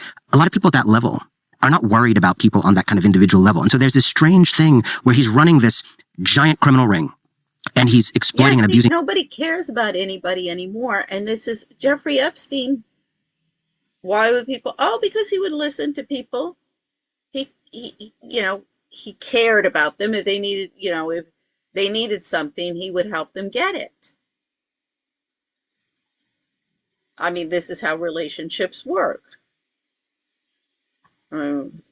Somebody said to me, right, when I was going towards the divorce, a friend of my husband, and I mean, he meant it in good faith, and he said, marriage, it's a give and take. And I just looked at him and I said, yeah, but when one is always giving and the other is always taking, it doesn't work out. And I mean, he knew exactly. He had been to our house more than enough times to know what I was talking about. And, marriage is a give and take. He was right. And I think he had a good relationship with his wife. But yeah, it is. People, and he's also attending to human beings at the kind of micro level. Yeah. That I think a lot of those powerful people weirdly are not being attended to. No. The connections are doing two things at once. Everybody's out shopping and for themselves and doing lunch with the ladies, like the Capote swans. See, this is with the whole Charlie Kirk assassination and Erica Kirk. In that story, Candace Owens is Truman Capote, who, with his Cote Basque, is outing Ann Woodward that she shot her husband and killed him. Now, Erica Kirk, she didn't shoot and kill her husband. We don't even know if she was involved in the planning, but in the cover-up, yeah. Because, with Ann Woodward, she was the murderess, so she was involved in the cover-up. But her mother-in-law assisted and made sure that the police didn't investigate, like in the Charlie Kirk assassination, to avoid any unpleasantness. We don't want any unpleasantness. And that's why the country's going to shit. For Epstein. One is he's able to use them transactionally. They make being in relationship with him profitable for other people, but they also cross-subsidize him in credibility. Yeah. Epstein is taking out cash at a rhythm and in amounts that should flag investigations. And so there ultimately are a series of internal fights at JP Morgan about whether or not to keep him. JP Morgan flagged over $1 billion in suspicious transactions. And then he is eventually convicted for paying for sex with a minor. And there are more fights about whether or not to keep him. And JP Morgan keeps working with him. And there's this amazing quote from Justin Nelson, Epstein's personal banker. He prepares a memo. I'm quoting here from the Times piece. He prepared a memo trumpeting Epstein's large volume of business with JP Morgan and noting that despite his status as a sex offender, he was, quote, still clearly well respected and trusted by some of the richest people in the world. Yeah. His network is the proof that he is worth dealing with and not beyond the pale. Because if he was, well, then how would he still have this network? Now, part of it is, Jeffrey Epstein liked them young, and everybody has normalized all of what's going on for so long. The sugar babies, Brooke Shields, she was scandalous that she was seen naked. She was 14 years old, 15 years old. This has been normalized for so long that it's like, who cares? Work. He is revealing how these elites make decisions about trust, and that I think are really different from the way folks at home go through the world and make decisions about this. I think you make decisions you make character judgments about people, you make judgments about kind of how honest they have been and therefore will be. These billionaires, these super elites, these super lawyers are working on a whole different kind of system. And their system has to do, as you say, with how kind of loaded with connections you are in this network, how high your stock is on a given day in this network. And what Epstein figured out was your loyalty is to the network and not to the U.S. Constitution or your country or your family or anybody else. It's to that network and your pocket. Game this. He figured out the vulnerability of this entire network, which is that these people are actually not that serious about character. In fact, character may be a liability for some of them, maybe kind of an unnecessary source of friction. These people are actually not that grounded in the evidence of how someone has lived. These people are making very thin slice judgments about how much you are how central you are in the same networks they are. And therefore, something as simple, and this is true, something as simple as dining at Michael's restaurant here in Midtown can do extraordinary wonders for people in the super elite. Now, most people listening to this will not have heard of the restaurant Michael's in Midtown, but Michael's is... See why they take me off of the hostess stand and they won't make me manager or give me the investment money I need to start my own restaurants, is because it gives me a voice and standing. In fact, one of the things that I point out that I saw, or I did a blog on this years ago, is that Arabella Advisors, that's funded by Clintons, apparently. You know, the Clinton network, they funded about half of the new restaurants that opened in DC after Trump won in 2016. That was one of the tactics to infiltrate, to inject the swamp with more corruption and more, you have the Latinos, because of course that brings a whole, the kitchens, that's dominated by the Latinos. I mean, yeah, that's their territory. They stuck me back in the kitchen thinking that I wouldn't survive. I'm like, yeah, you guys, my ex is Spanish and I lived in Colombia. I can defend myself here. They don't like me. They don't see, I understand everything that they're saying. So anyway, yeah, so that, of course, the Dems, bring in the minorities and they'll vote for us. And then also the managers, I mean, it's the whoring and pimping in the restaurant business is as bad as it was when I started in the 80s. Yeah, so that was one of the tactics. This is an example of a restaurant, perfectly nice restaurant, but is an example of a place where if you can arrange to have lunch there, you will create an impression among certain people in publishing in New York, among certain people who are in network television in New York, in certain people in finance in New York, that you are in a certain place. And on your way in and out, someone might introduce you to this person, and I've seen this kind of organism flourish. And then these people will just assume, like, you must be fine, right? And they'll maybe ask you to come in for a meeting to promote your, children's book or whatever it is. And he exploited the facile nature of many of these elites who have the mental skills to be serious people, who evaluate character, who look up people's history, who might, for example, find a conviction for, soliciting sex with a minor problematic, but who in fact, if you dined at Michael's, if you were at that party, if you were at Davos, if you were at TED, must be all right. There's this quote from Staley, then JP Morgan, later leads Barclays Bank. Epstein relied on his network for his legitimacy. And I, as running the largest investment bank in the world, was part of that network for him. And what is unsaid in that quote is he was part of that network for Staley. Because it's not just what they're doing for him, it's what he's doing for them. And so to cut Epstein out, when he has proven repeatedly so able to introduce you to people you would want to know, is also to cut yourself off from what he might be able to do for you in the future. And we haven't said yet in this portion of the conversation, but Epstein was also helping to occasion sexual activities. We're going to get to that, yeah. For Staley. So all aspects of this brokering were at work. And, the kind of leverage that provides is obviously even more potentially for someone with so much to lose. Deals come and go, but Epstein had the power to destroy potentially a lot of people. And here we're talking about him and other unfathomably rich people. But also the wealth itself was very impressive to people who offered him different kinds of credibility. So Peter Attia, the podcaster and doctor and longevity specialist, he's a bunch of these emails. And Attia, in explaining why he was in such communication with Epstein in these years, he writes, "At that point in my career, I had little exposure to prominent people, and that level of access was novel to me.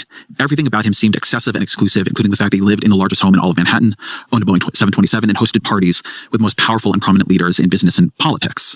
And there's just such currency, right? We've been talking about the wealthy, but for the academics, for a lot of the other kinds of people that Epstein cultivated, one thing that is distinctive about him is he cultivated very different kinds of people. The access to his wealth was very impressive. He has a very close relationship with Kathy Rumler, who's former White House counsel for President Barack Obama, is now at Goldman Sachs, and he's constantly buying her just fancy gifts. Fancy designer bags, and she calls him Uncle Jeffrey. And she's somebody who, having done a lot of work in government at that point, is in richer circles than she is rich. And so somebody who can, give you a lot of things is valuable. And so the connections are power to the wealthy, but the wealth is power to the connections. First of all, the Peter Attia thing is so striking. I don't mean to sound old-fashioned, but there's a lot of longevity experts now. He's one of, everybody's so interested in longevity. What about living well and honorably in the existing time? Whatever that is, right? It's so interesting to me that this is someone whose mind was focused on elongating the period of time you get, who clearly had no judgment for the quality of the time, for the quality of your decisions, for the quality of your See, I don't think that's fair, actually. Or I'll say it in a different way, because whatever ideas work. But to a T, it's like, you only get this one life, and here you've met somebody who has these parties with the most powerful and prominent leaders in business and politics. How could you pass that up? Right? That's his explanation for what he was doing. A lot of people passed it up. I mean, oh, yeah, a lot of people pass it up. And in fact, there are some people who are like, you know what?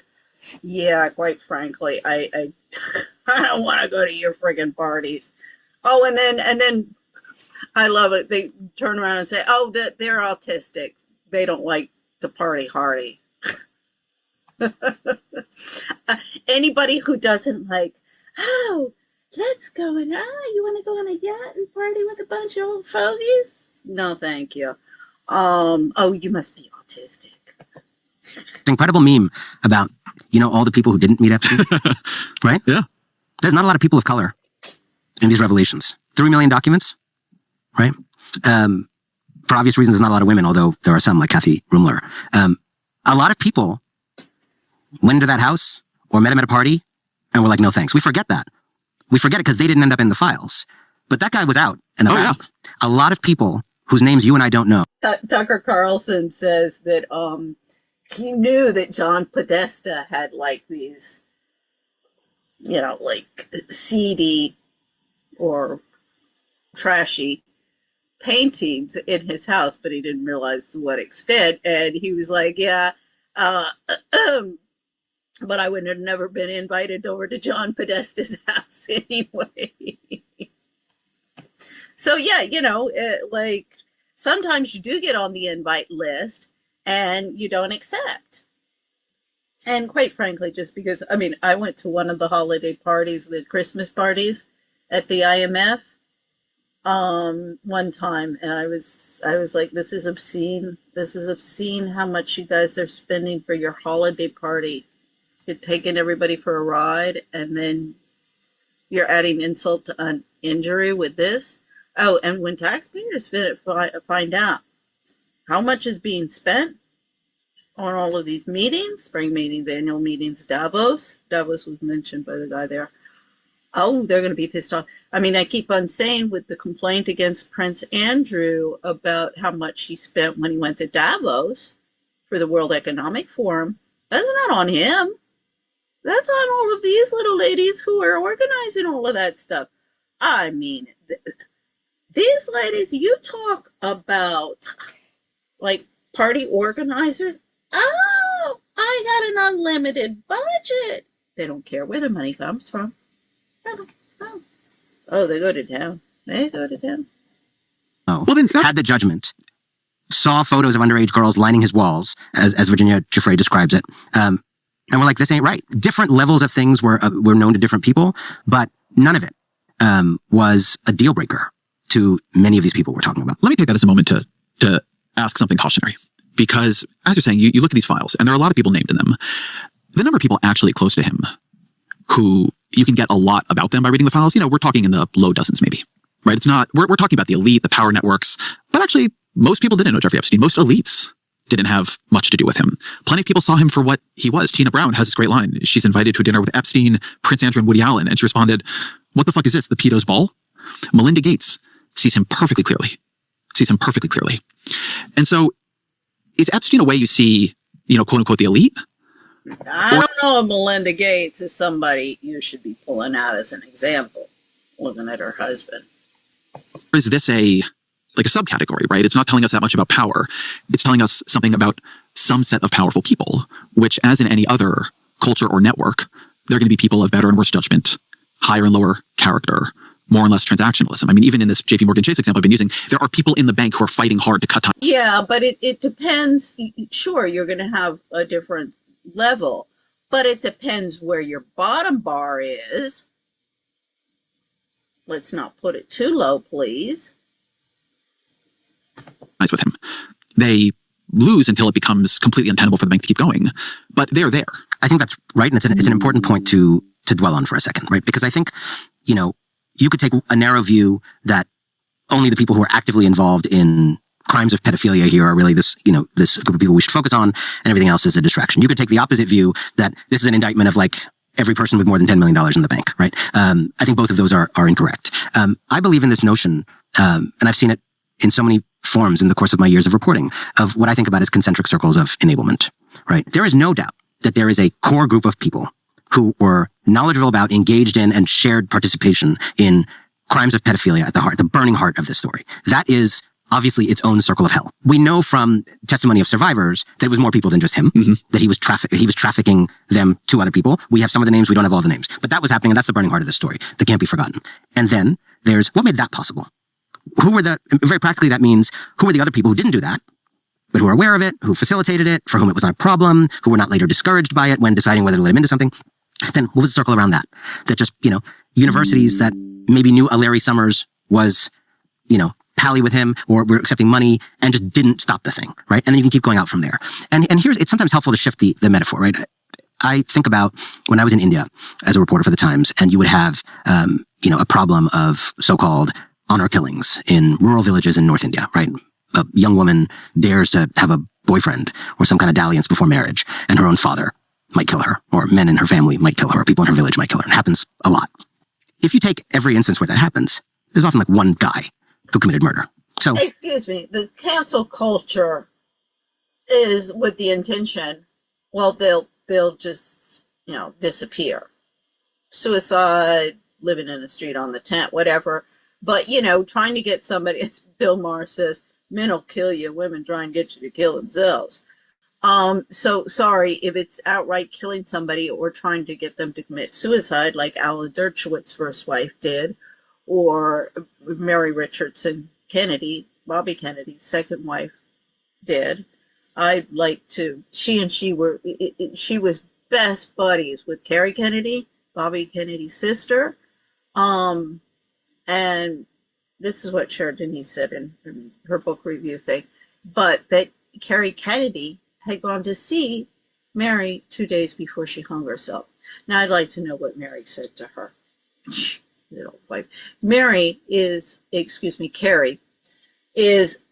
the head of the RFK Human Rights that promotes LGBT woke illiberalism and FU to the trad wives.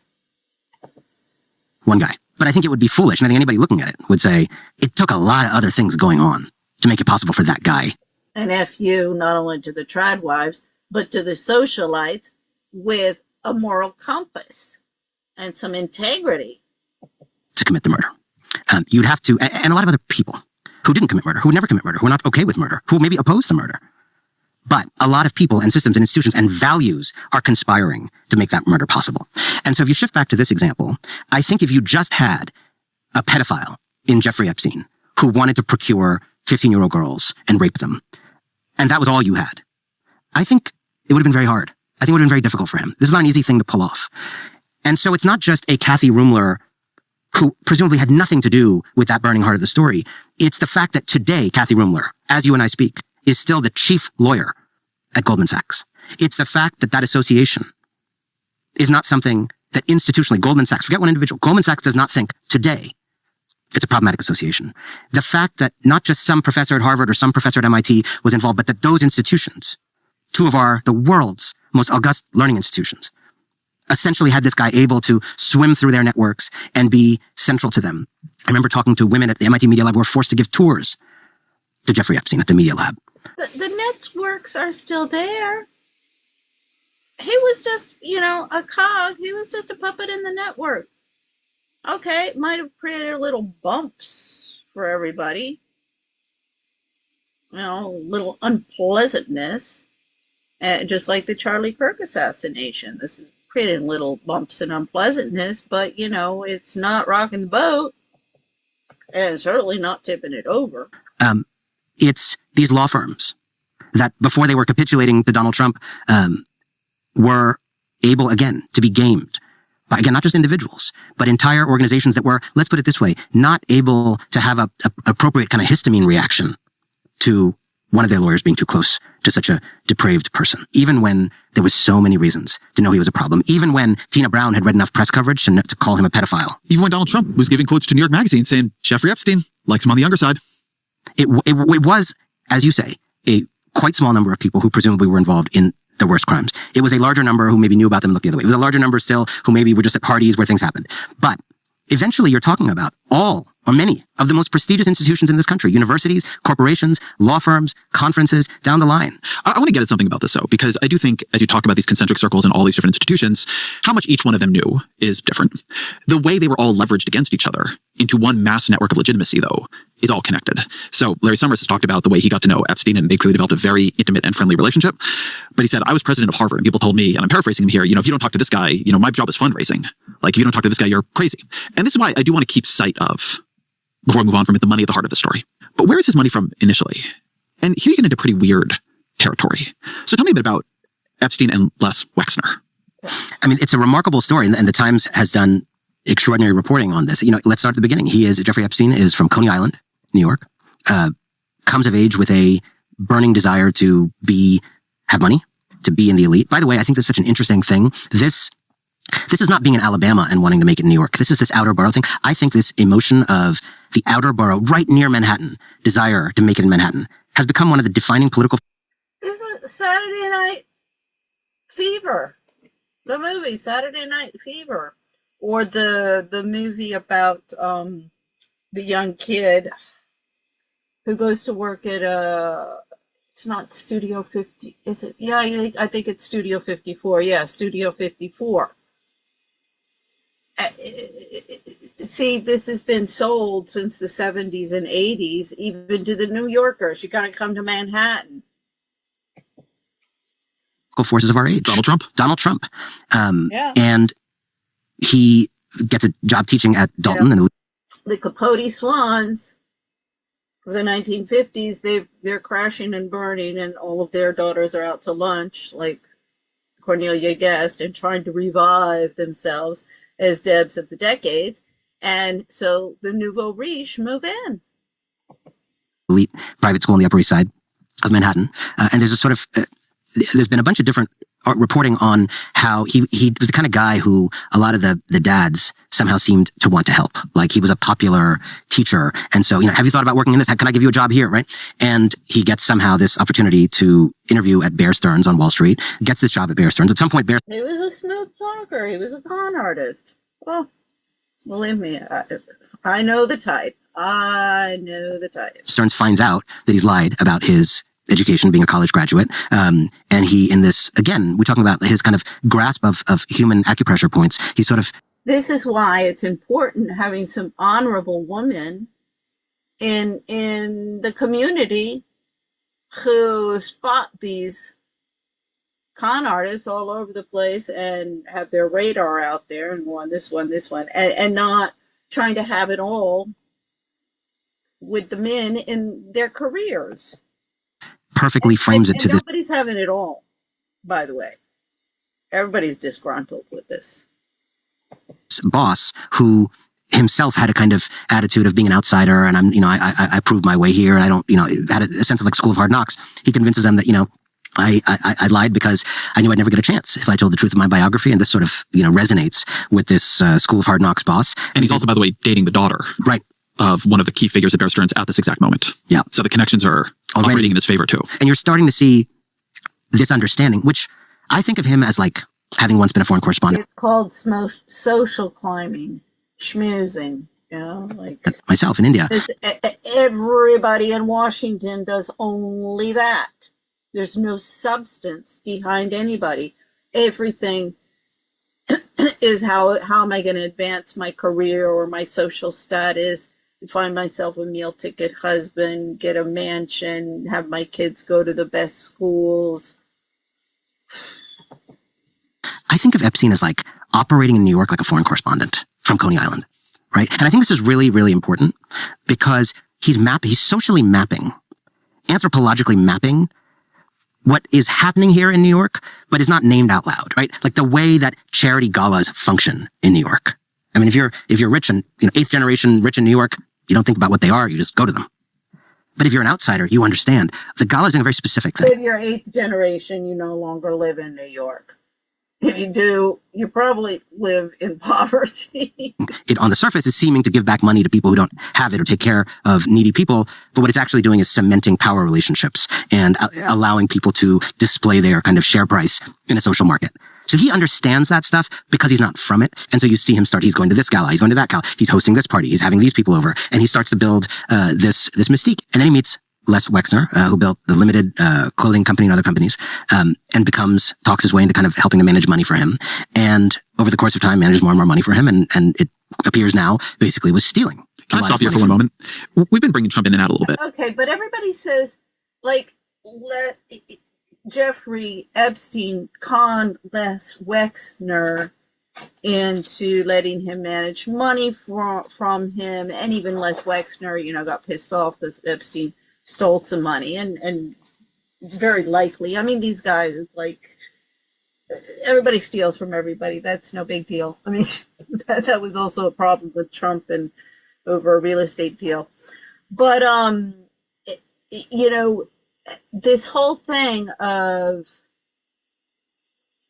like, Epstein was working Wexner, I'm not so sure, because maybe Les Wexner, this is Israel, is,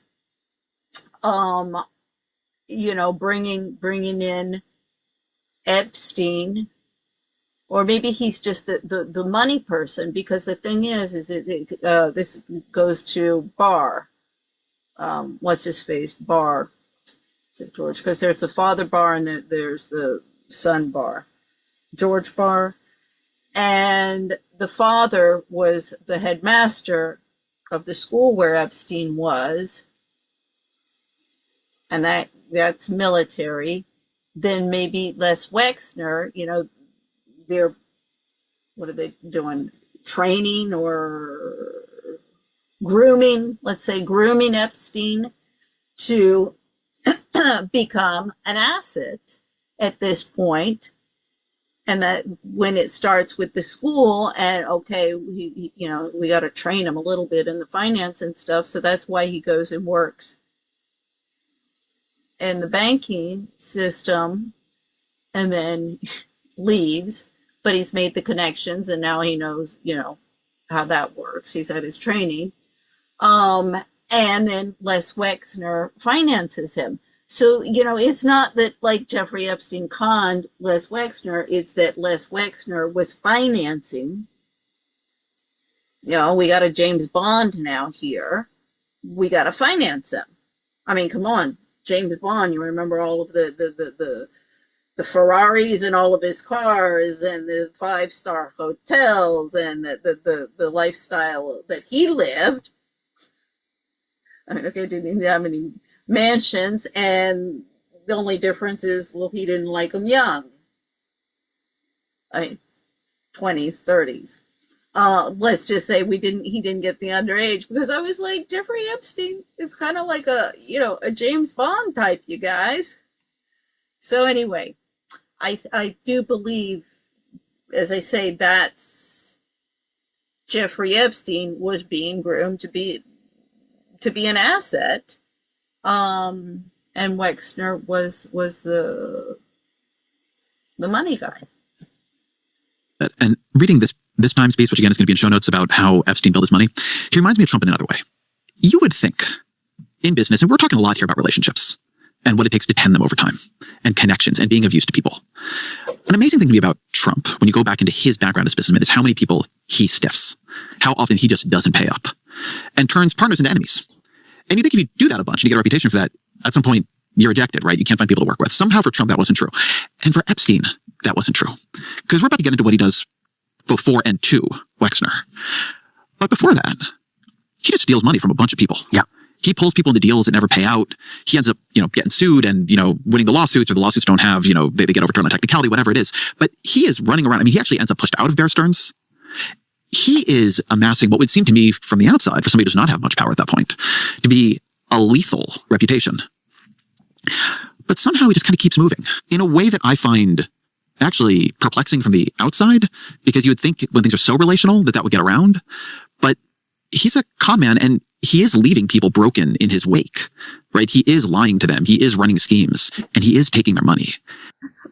Wall Street is inundated with con men. That's all there is. Of course, he's going to pass under the radar. I mean,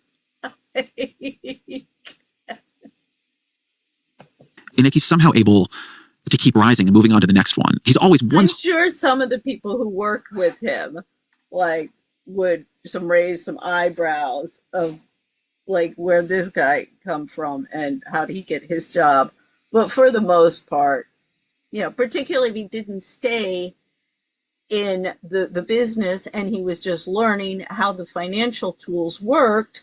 So then he's the deal maker after that, because that's really what, you know, even Virginia Giuffre said he was always on the phone. Like, yeah, I know the feeling. Step ahead of his own catastrophe. There's a very kind of catch me if you can aspect to it. And I think what the Times reporting showed so masterfully is that this was not someone who made a bunch of money in business who also did some shady things. Like, the scamming is how he made his money. I think it's, at this point, the reporting bears out the notion that the fortune was inseparable from the scamming and the stealing. This is not someone with, like, brilliant business ideas. He becomes Wexner's, I mean, this is jumping ahead in your story, but he becomes Wexner's money manager. He just moves Wexner's money into his own accounts. Yeah. It's not that complicated of a con. He has power over money. I never think of simple ideas like that. That's my problem. That's my problem. You're trying to write books, man. Yeah. It's a lot of hard way. Wexler's not stupid. Move money into accounts, give him a property. See, this is, no. Wexler was the money guy. He is not an innocent victim. Do things the hard way. No, but you're right. But I think what's so interesting here, think about something now we've had more time to metabolize as a society. Think about Harvey Weinstein. It's the same story. In the end, now, today, 2026, how many people knew? Maybe thousands knew enough. And you think about this guy being able, Harvey Weinstein, to operate at the highest levels of the Democratic Party, obviously Hollywood, finance, everything, right? But it's not the same story, because Weinstein is loathsome and a criminal and a rapist. But the thing at the center of his power was real. He really did produce those movies. He really did make that studio.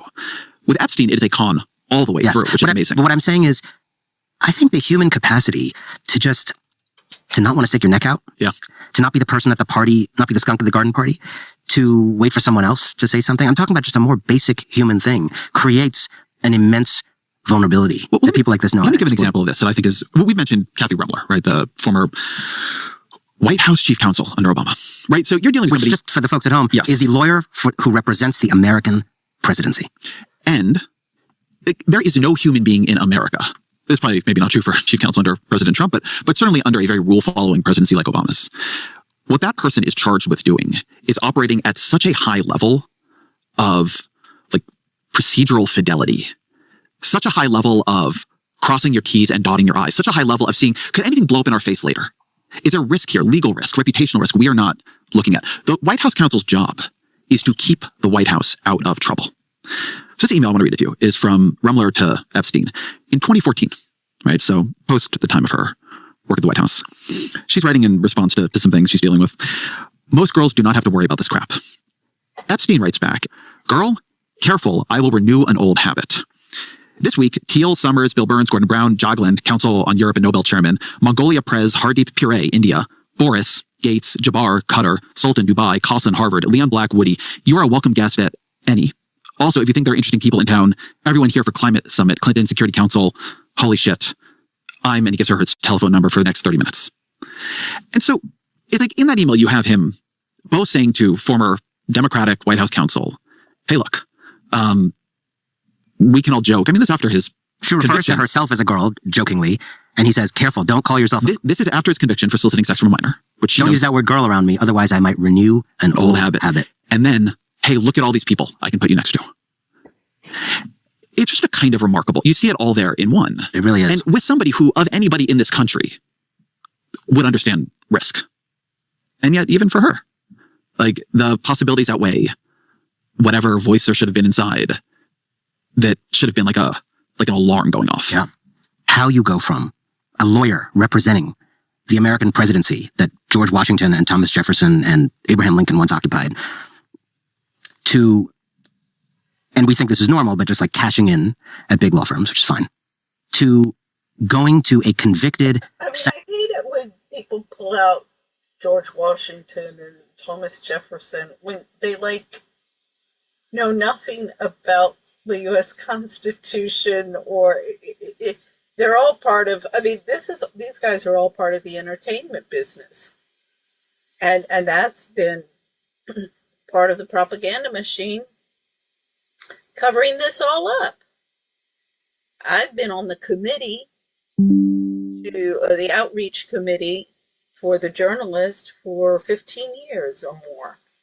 I am the committee because, of course, like everything else with all of the activists, they either want to do the social media platform, publish a book, promote their book, get on podiums and give a speech. I mean, they're just following academia. Oh, that's what all the experts do. I'm like, yeah, that's the problem. No, we need to tell the legislative branch that they have an oversight function of the judicial and executive branch, and vice versa. If you understood anything about the Constitution, that's what everybody would be doing instead of getting on podiums, preaching from the pulpit. Sex offender for sex crimes against a minor for advice, as she does, about whether she should accept Obama's job offer to be Attorney General. So she's going to Epstein. Do you think I should be Attorney General? And as you see there, the kind of way it glides from a joke about how he's a criminal pedophile to here is this kind of Mad Libs of the Davos elite. Like when they invented the UN in the mid-1940s and had New York chosen as a location, and whenever that September gathering of the UN General Assembly came together, I don't think what they had in mind was creating opportunities for a disgraced pedophile financier to have all these different global people coming over for dinners or salons or whatever it is they were doing, and then offering to this lawyer who he would give career advice to the chance to meet whoever. But this is... And then, of course, now she's at Goldman Sachs, and I hope the PR department... I don't know if they quite envisioned that when they started the UN. Although, I don't know, they were not exactly... I mean, this is also goes back to the beginning of the problem. The ones who started the UN, the IMF, and the World Bank are the Americans and the Europeans. And first off, like the World Bank, it was just reconstruction of Europe. And then the IMF is the monetary system, which has been aiding and abetting the concentration of wealth and the empowerment of the oligarchs in collusion with central banks and treasury departments at national levels. So, that they didn't want anybody who was going to rock any boats. I mean, you're not going to say anything to the military-industrial complex that we're building here in Washington. We just want yes people in there. And that's what they did. And you can see the result. Department there will get in touch with you and let her come on the show. She makes $20 million a year. So has a good life. But I think if you want to understand, I guess what I would say to people is, I think a lot of people listening to this live downstream of people like this. All you may know on a day-to-day basis is that your pay doesn't feel like it's enough, or the adjustable rate mortgage you got feels like it's screwing you over, or your union doesn't have the leverage it used to have, or your kid's school keeps having these funding cuts and you're really scared for whether your kid is going to be able to make it in this new economy, or AI is going to, and you're just like swimming in the muck. It is people like these folks that these are the people deciding upstream how you live, what your pay is like, what kind of companies, the quality and timber of the companies you end up working for, what kind of pension you have or don't have, what kind of prices you pay or not, whether you get foreclosed on or not because their bank bets against itself in the run-up to a financial crisis and imperils the whole. But also, if the people who are downstream, don't take an interest and use their voice instead of, I'll just go and vote for my party, whoever I like the most, and I'm done. If they don't take an interest, not only in how their local communities are being governed, but also what's going on here in Washington and now the European Union. But, being America first, and all countries should be focusing on economic stability and prosperity within their borders. That should be their main objective, all of them. Now, that doesn't mean that you shouldn't be concerned about what's going on elsewhere, your close neighbors and your faraway neighbors, and in the global community. And that's precisely all of these, the international community is in bed with all of the corruption at national levels. They were there, supposed to be there to oversee them, but they're not. They just want to party hardy and get their foot in the door, get a nationality in the United States, have their kids go to the prep schools, the Ivy League colleges, and become part of the ruling elite within the new global economy, where they're going to exterminate the undesirables. In the Epstein file, it even said, no, the elderly, no, we've got to exterminate them. That's genocide. System. You are just trying to swim through, and you don't normally get a glimpse. It also explains why the older I get, the less chance I have of even being employed. I mean, I still, and it pisses these kids off, 18 years old, 20 years old, and I still run circles around them, and I'm doing all the work while they sit there on their phones. Of how these people talk amongst themselves. This is a glimpse. And it turns out to not be particularly brilliant, not be particularly insightful. They don't know a bunch of stuff that you don't know. They're literally gliding from jokes about how one of them used to be a pedophile, to advice about taking an attorney general job, to her requesting a Hermes Apple Watch band as a gift from Epstein. This is what they're doing as you struggle to just eke out your life. So I want to talk about the girl side of Epstein, and I want to do this in a way escalating from. He says, as the people struggle to eke out their life, but it's also the fault of the people, the American people, particularly. But they're the lead. I mean, everybody in this country, entitled narcissists, spend, go to the shopping mall, buy stuff that you can't afford, jack up, your credit cards, max out your credit cards, not just one, several. Just don't even think about anything. Live. I'm free. All of these people, I'm like, wait a second, you're misunderstanding what freedom is about. Freedom is not just living like an animal and doing anything you want, anytime you want. I mean, it really, it's demonic what's going on, and we're seeing that with Trump in the White House.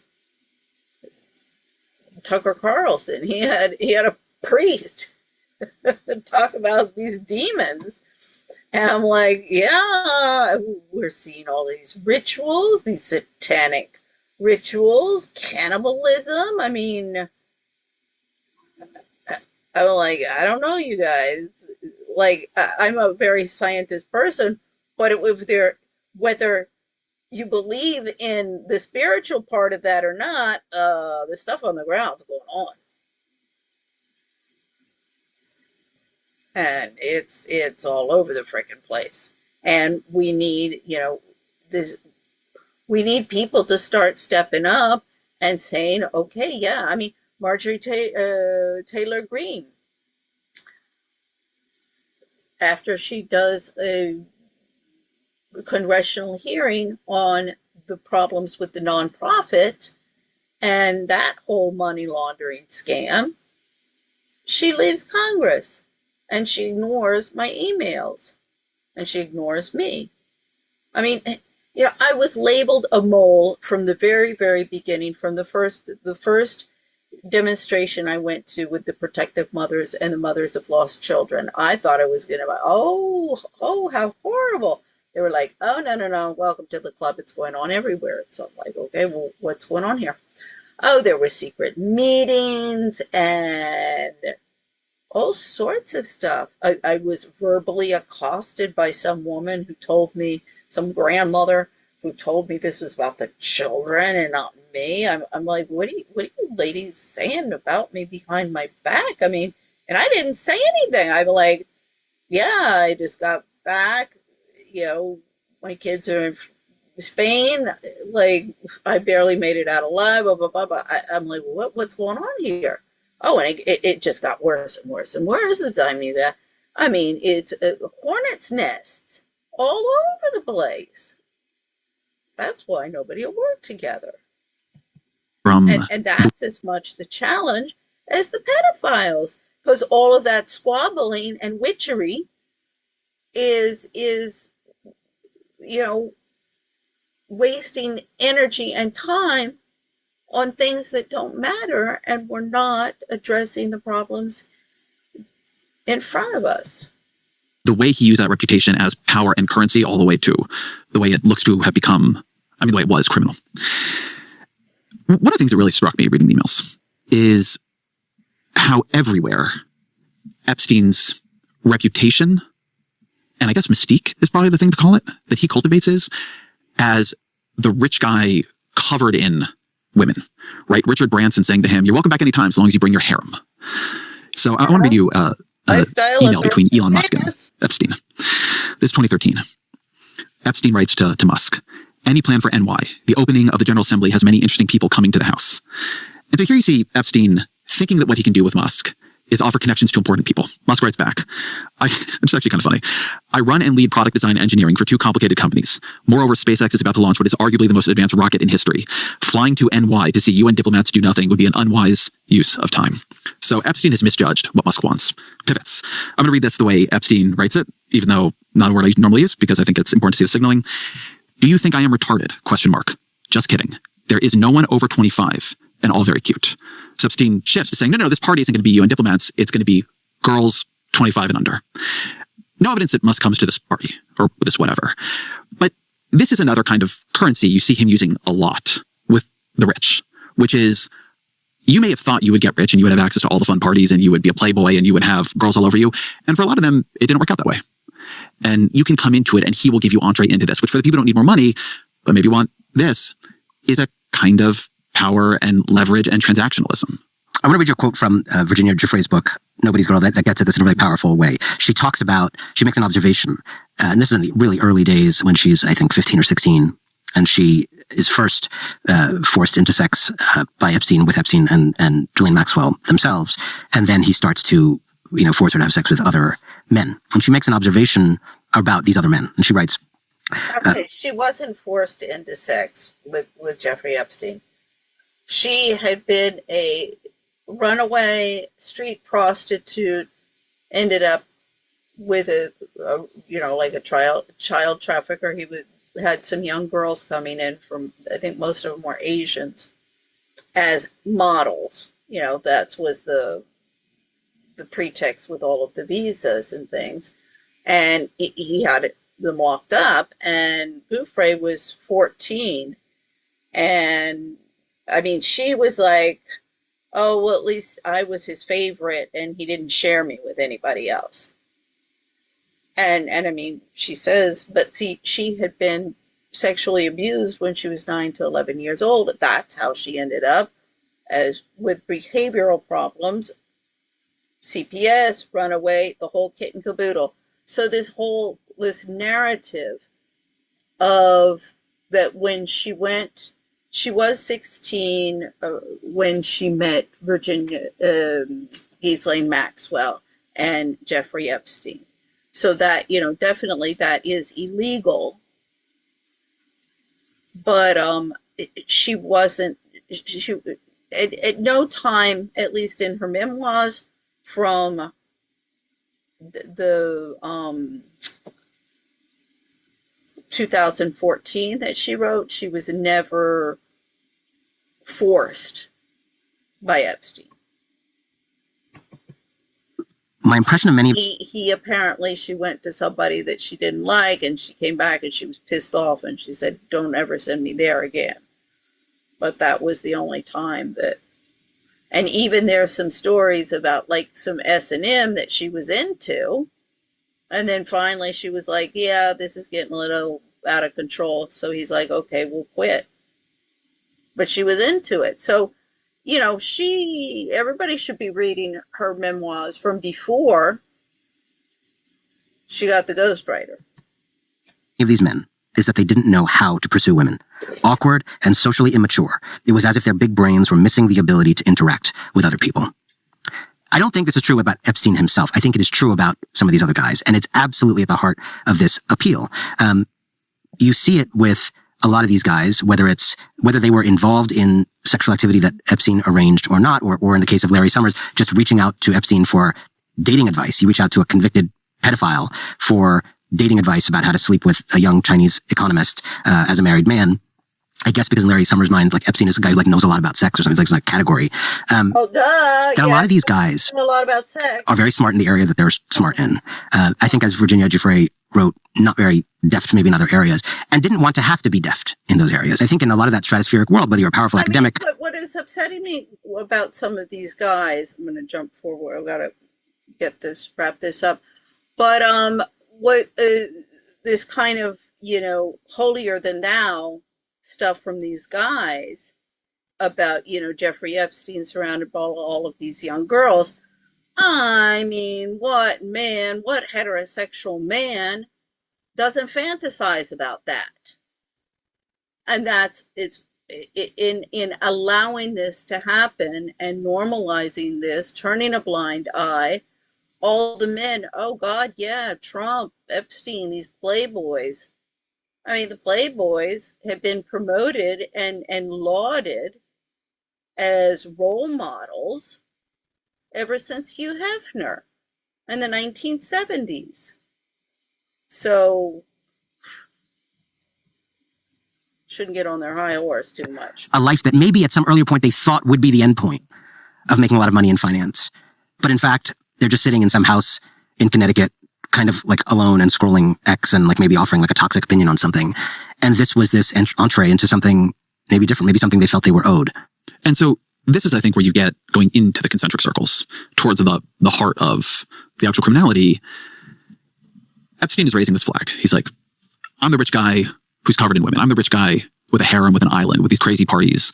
I'm the rich guy with rumors about me, rumors which push some people away, but actually act as an attractor for others. Yeah. And so you then begin to see the people who, maybe what they want isn't just a party where they're models. Maybe what they want is actually direct access. So here's an email between Steve Kish, the billionaire scion and co-owner of the New York Giants football team.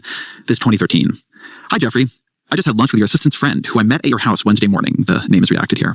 Very sweet girl. Do you know anything about her? Epstein.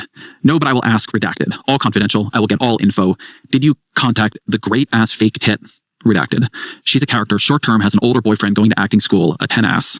I am happy to have you as a new but obviously shared interest friend. And then Tish writes back, thanks, Jeffrey. Curious to know about Redacted. I will contact Redacted. Then he asks, pro or civilian? And Epstein writes back, send me a number to call. I don't like records of these conversations. I wanted to read that one for two reasons. One is because... Wait a second. In traditional societies, if a man was interested in a woman, he might, at church, go to the mother and say, oh, hello, whatever, or go knocking and say, oh, I'd like to date your daughter. But, the networking, the matchmaking has been around for a long time. And this is one of the things that was in the domain of the women, and that was, the debutante parties was to find a meal ticket husband, an appropriate husband for the upper crust and the ruling elite amongst appropriate, respectable young men. Some of them turned out to be rakes, but, unfortunately, like with Emily Post. But, unfortunate, but, we welcomed her back when she got her manners and etiquette book published, and she found her niche market, which has exploded into social media influencers at every corner. As you see this in this moment, like when he recognizes like somebody who's got a shared interest, right, begins to pull them in and begins to, he's acting as a pimp here. The other is, all we know right now is what was written down. there was a lot here that should have been investigated that hasn't been, right? This is like an ongoing story in that way. There was a lot that was said in phone calls. Epstein clearly has some situational awareness of what shouldn't be in an email chain. So what we are seeing here, and I mean, there are emails and files and texts and so on we don't yet have that have not been released. It's very, very incomplete. But you can see how it goes from the reputation as a guy who is always covered in women all the way down to the procurer of women. And then those people are woven in with him. Then they share something that the rest of the world is not supposed to know about. And that creates an intimacy that's going to be very different. I think it's a very important point. Because people like Steve Tisch don't actually email like this a lot. I mean, again, this is obviously reckless email, and the ultimate recklessness is that Ezra Klein is reading your emails about soliciting women on a podcast. So obviously it didn't work out for him. However, generally, these people are very careful. And so it is worth remembering, as you point out, that we are seeing, whatever you're seeing, imagine 10 times more than it. Imagine 10 times more names. Imagine, that is happening in phone calls, that is happening in things that we will never see and never know, right? Imagine what is happening in rooms that is not, documented in a legal paper trail. That's really important. Not to mention just documents that the Trump administration will not release. In my book, Winners Take All, which is a lot about this class of people, one of my characters is Lori Tisch, who's Steve's sister. And, when I was writing that book, it was really important to me to not simply judge this world from the outside, but to talk to people who are in this world about how they see the world. And I did that with many different types of people. And Lori was, one of the billionaires I spoke to, who I was very grateful, came on the record and basically talked about the world from her point of view. And she said, things like, it's a very unfair world. It's a very unequal world. This kind of power is unjust. She talked about, when she thinks about how that family fortune was made, including cigarettes and other things, she feels sick to her stomach. Sometimes people thank her for philanthropic gifts. She feels bad because she thinks about in that moment where the money came from. But she also said, look, we are here now. The best I can do is give things away, try to be a good person. Yeah, see, this is the thing. Ease your conscience with charity work. No, this is, the cigarettes. When the markets in the United States declined, instead of moving into production of other products, no, they exported tobacco. What's coming to mind right now, hemp for clothes. The hemp was used a lot for a lot of different things. I'm sure it probably would be able, and they grew it at the same place. So, adapt your market instead of, no, I'm going to, just charity work, and we're going to start getting everybody around the, other countries, other developing countries, where they're urbanizing and becoming more stressful with modern living, and they're going to start smoking cigarettes. We'll go in and expand into those markets. Or, for example, the Mars candy. The Mars sisters are from Foxcroft, my alma mater in Virginia.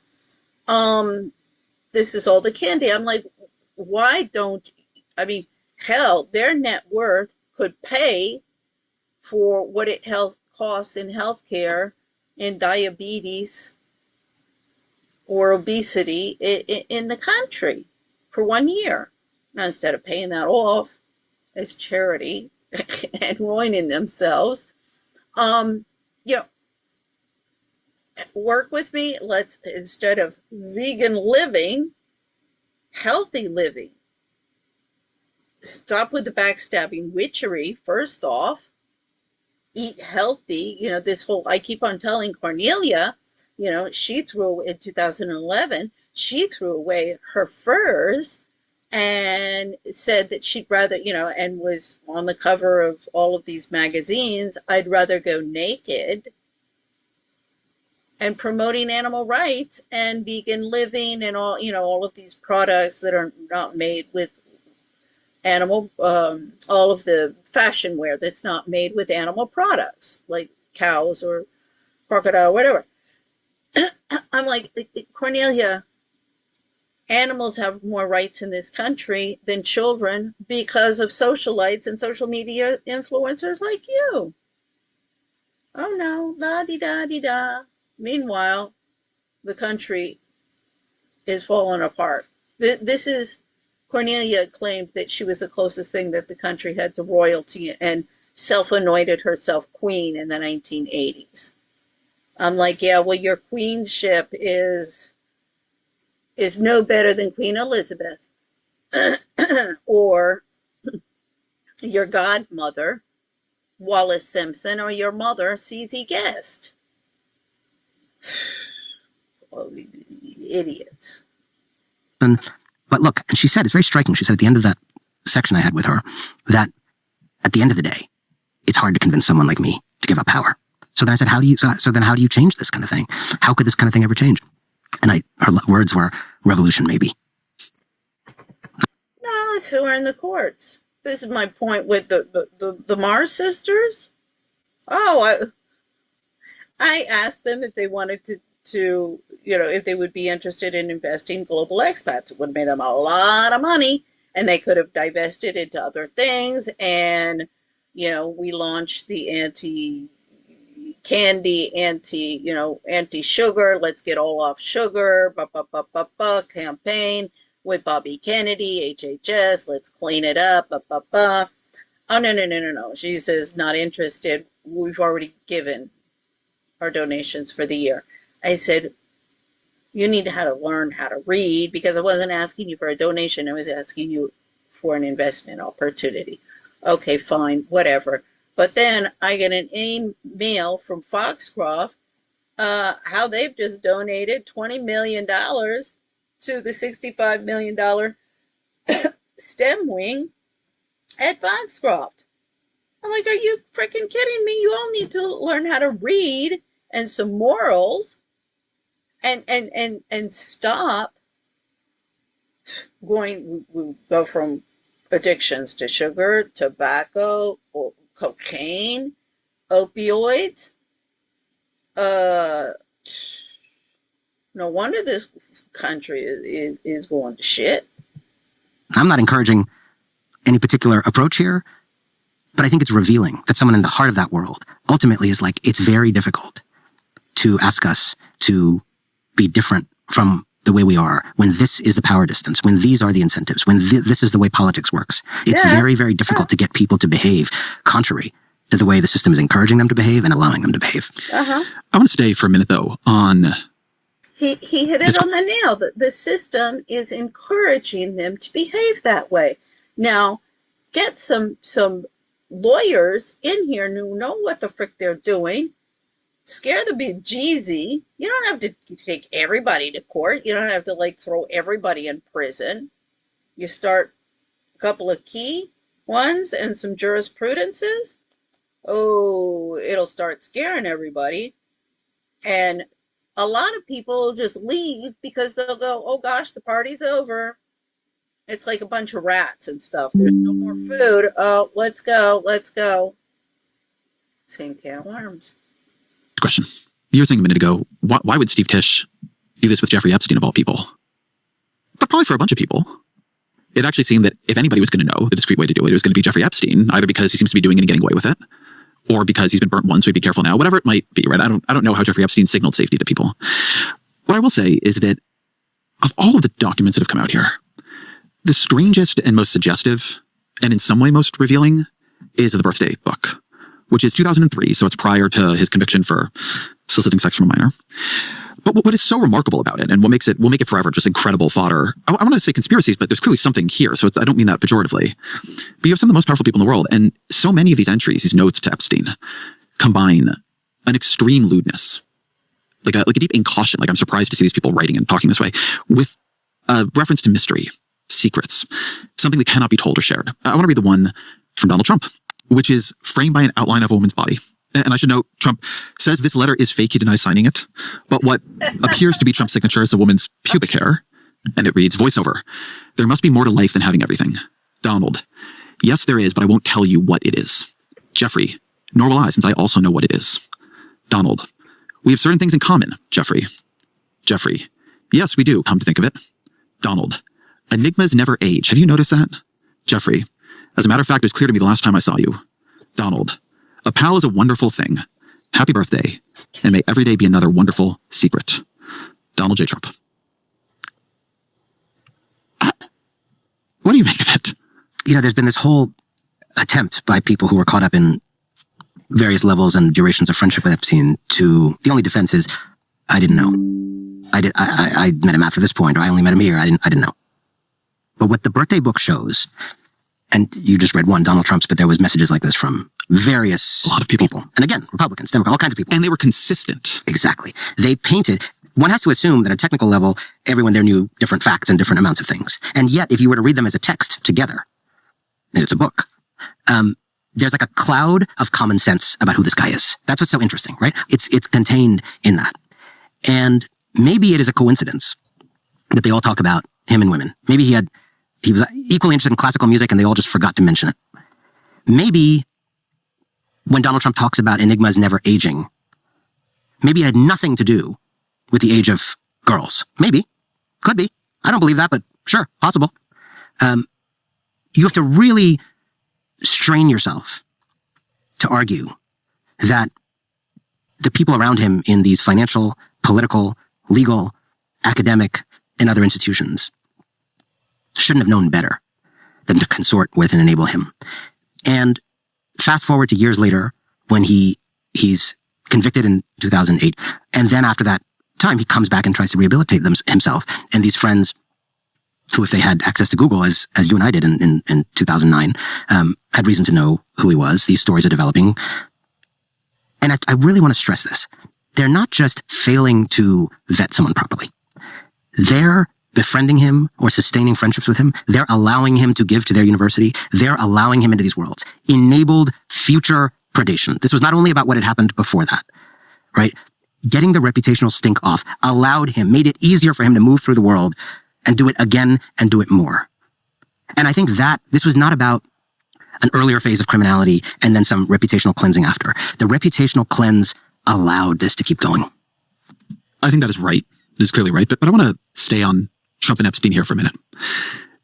One thing I've been thinking about across the course of this conversation is the sort of weird symmetries between them.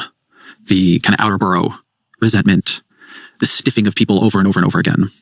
They are very, very close at some point in time. Later on, they're not as close. Right? Trump does seem to drop the relationship at a certain juncture. But here at this moment, they're very close. 03. Every day is another wonderful secret. And the thing I've been trying to track through this conversation is the way that power acts as its own fact and shifts what other facts mean to other people.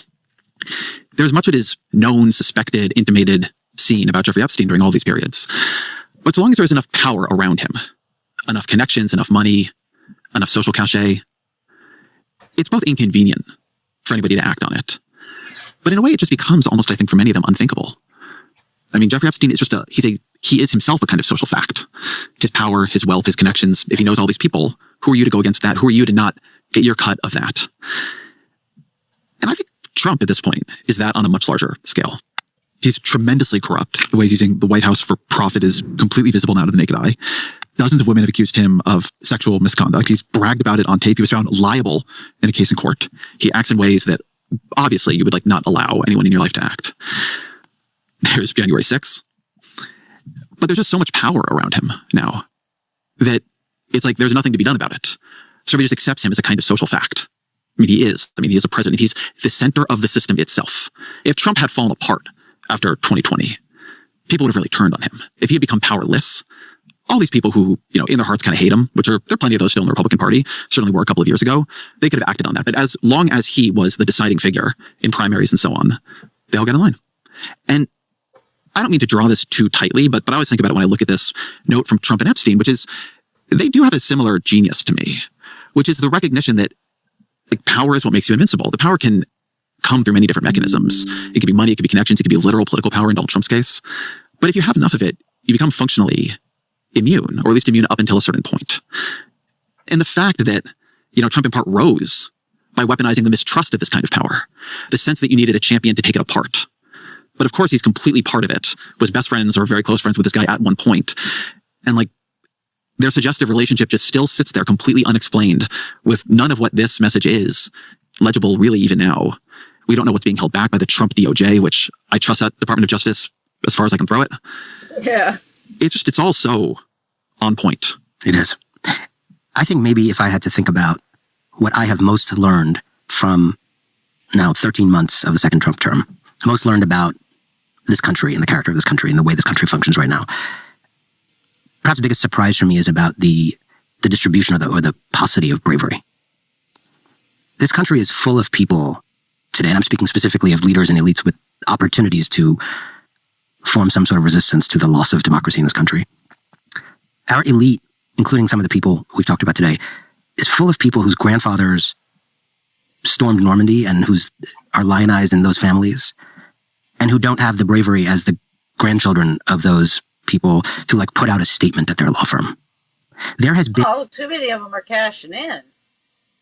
I mean, the military has been used as a social climbing tool for generations and generations and generations.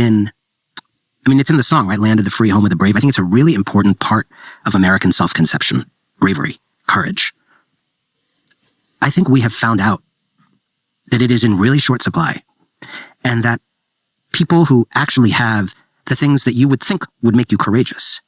I think that if I had Harvard's endowment at my back, I think I would be more courageous than Anand sitting here with you right now. It turns out that's not what it seemed to do for people. If I owned a law firm, I would think that would make me more. No, because the university, Harvard, but all of these, particularly the Ivy League universities, it's all about making money, money, money, money. There's an overwhelming number of professors. It's just, they're crumbling and in dire need of reform. Courageous, but we've found otherwise. And then you look at these people in Minneapolis whose names no one even knows, except for the two that they shot. And people who, after they were shot, go out again and again and again. And you look at their courage, and it's incredible that all of these people in academia, in law firms, this whole thing, unless you get shot at, you're not showing courage. I got to get shot first. I've never been to a tarot, but there's a tarot reader. Okay, I know some of the Christian conservatives. Oh God. But anyway, I went, she read my timeline. She said that I'd live past 87. I'm like, oh, well, at least I won't be assassinated. I mean, come on. This is just like with domestic violence.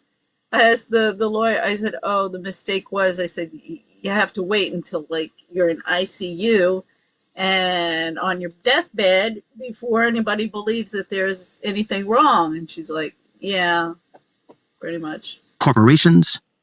You and I go out enough. We hear these people talk about Donald Trump at parties. They have the same contempt for him that you and I might have, but no courage. And I think you're right. Everybody in these parties has contempt for everybody else. Read any of the books about Ethel Kennedy. Watch the Capote Swans movie. I mean, everybody is just here for the money. And not for any friendship or companionship, as we saw, as he said earlier, Epstein, what attracted people was that he, at least pretended to care. What he was actually doing was gathering intel, and then, I do you a favor. I mean, this is how, these are how all the protection rackets work. Oh, I'll do you a favor, I'll do you a favor, I'll do you a favor. No, nothing. You don't owe me anything until I ask you for a favor. Yeah. Now you can do that for good or you can do that for bad. That Epstein exploited. Both, we have to network. If we all sat around in our self-interest, there would be no economies, there would be no division of labor, and we'd all be sitting in mud, starving to death. Did that at an earlier phase, obviously on a smaller but barbaric scale. But in some ways, it's a dress rehearsal for now someone who's a con artist in the same vein, same kinds of business dealings and misdealings, who's been able to hijack the American Republic itself because of how timid people with voice to actually say something turn out to be. And what I would say here is that the podcasters have been just as, spineless as the mainstream media in exposing the things. I mean, they might be taken out.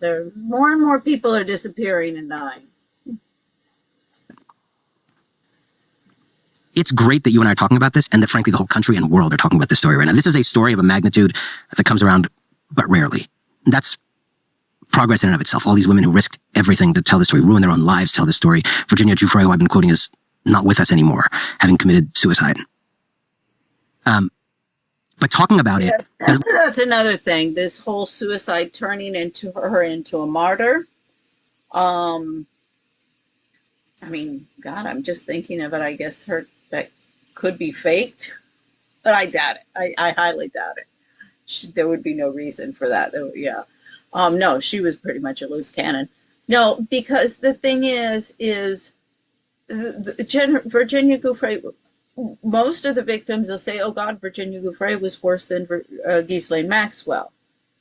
So this whole thing, you know, the Me Too people have really manipulated that whole situation. And these cases in the courts. That's why I'm like, you got to have due process. And in the case of Prince Andrew, you haven't produced anything that indicates that he did anything wrong. And you've destroyed the man and his career, his fortune, and everything. And that's, you know, you need to either prove that he really did something wrong instead of being in a photo with some woman. I mean, what are we living in, like, you know, the Taliban or something? The women and men can't be photoed together.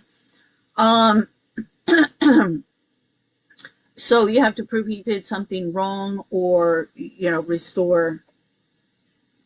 stop going after him. So anyway,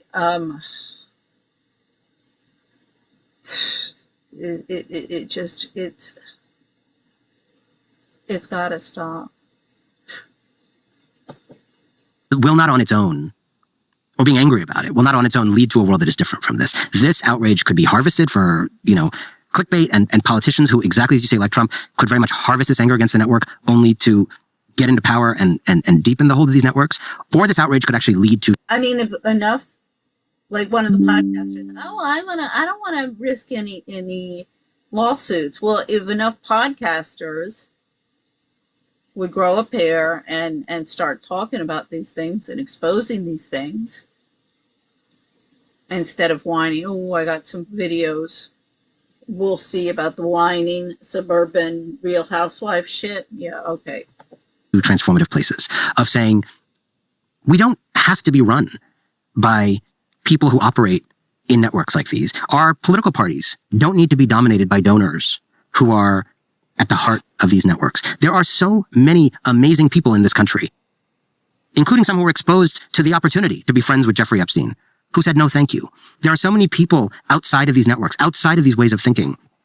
And again, we turn to people to run our companies, to run our political organizations, who happen to have the mentalities, the kind of amorality, the mercenary mentality, the view of other people who don't have power as kind of disposable things to kind of get past on the way to your own quest. We have a choice of who we elevate in so many spheres of American life. And I hope this story doesn't just become the greatest clickbait of all time, and actually becomes a wake-up call. I do think that this story is a lesson of what power does, right? I mean, there is a lot we don't yet know. And I think we're going to know a lot more over the coming months and even years. I think we'll know more if Democrats win the House and all of a sudden have subpoena power. But to what you were saying a minute ago about the cowardice of elites in the second Trump term, which is, I would also say, been one of the most striking facts about it. And what has been to me more striking about it is cowardice on behalf of elites who were not cowardly in the first Trump term. People like Jeff Bezos, who approached it very differently the first time. Trump got worse in between the two, right? It's not like he gave up his undemocratic or corrupt ways. It all became more bald-faced, more violent, more strange, more abhorrent to the virtues that are supposed to sit with the leaders of our system. And I just think this is such an important lesson of all of it. There is so much people can know and choose not to act on, simply because no one else seems to them to be acting. Yeah. Or more to the point, because no one else like them, or not enough people like them are acting.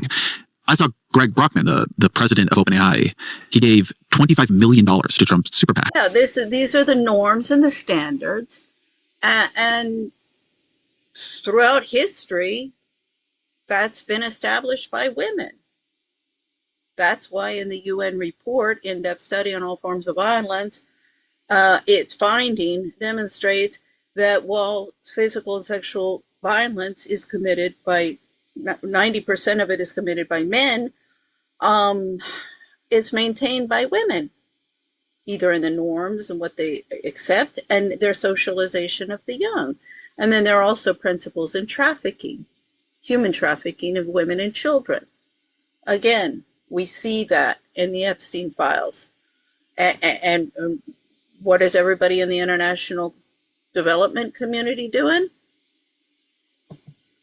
Sitting on podiums, giving speeches. Blah, blah, blah, blah, blah, blah, blah, blah, blah. Okay, so I'm going to end it there for today. Well, for this morning. I did get through that. So this is what I said that I would do next, but I did the confronting corruption and illicit flows first. So, yeah, there's lots of work to do, and we need to find a few good people, men and women, who are not willing to, just come to DC and drink Kool-Aid and pass it out. I mean, one of the women that I'm thinking of, it's Sheridan. She does book reviews. And I like her book reviews, although let's just say we diverge in her gossip column stuff. Just, her attitude, it's the typical problem with social climbing and social mobility. She loves to criticize the elite, yet she aspires to be one. And this is where really the crux of the problem comes, because we can keep on changing, you can pull out all the names and stuff, and we can keep on changing the names of the people in that corrupt system. But as long as it's the same morals and customs and just mindset, this kind of psychopathic me, it goes back to JFK. Ask not what you can do for your country. Ask not what their country can do for you, but ask what you can do for your country. And I think Bobby Kennedy is of good faith. I believe the problem with him was his Amaryllis Fox, that's his daughter-in-law, and campaign manager, Del Bigtree, Randy Hines, Tony Lyons. I mean, my question there was like, did you guys do this on purpose so that Bobby Kennedy wouldn't get into the White House? Or are you just stupid? One or the other. Because, he he would have won, and he could be the knight in shining armor. I mean, I was thinking earlier, and in fact, somebody was, before I got on, I forget who, but was saying that about what the ballroom of the White House that Trump is putting in there, like bunkers and now there's two concerns there. Is this like some satanic ritual stuff, like, soundproof, like in some other places we've seen in my videos in the past year? Or is this a bunker because you guys are thinking that we're going to go to nuclear war and we're going to have a nuke coming into Washington and you need to protect yourself and everybody else be damned? I mean, that's one way of cleaning out the riffraff from the city, but I think there's other more effective ways, and you're also going to have a problem because you're going to have all sorts of radiation here. So that's not going to be very livable for very long. So you might want to go like the legal route, and we clean up the courts and we get rid of the riffraff that way instead of like this genocide. Just thinking. Yeah, so I like, oh God, Trump, he's not planning to leave the White House. Everybody's talking about future elections. He's not planning that. I don't know. I don't know how that's going to be achieved, how that's going to happen.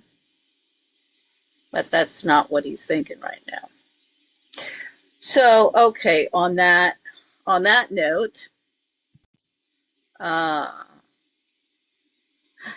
all the podcasters say, I don't even say it because nobody watches my videos, but tell me what you think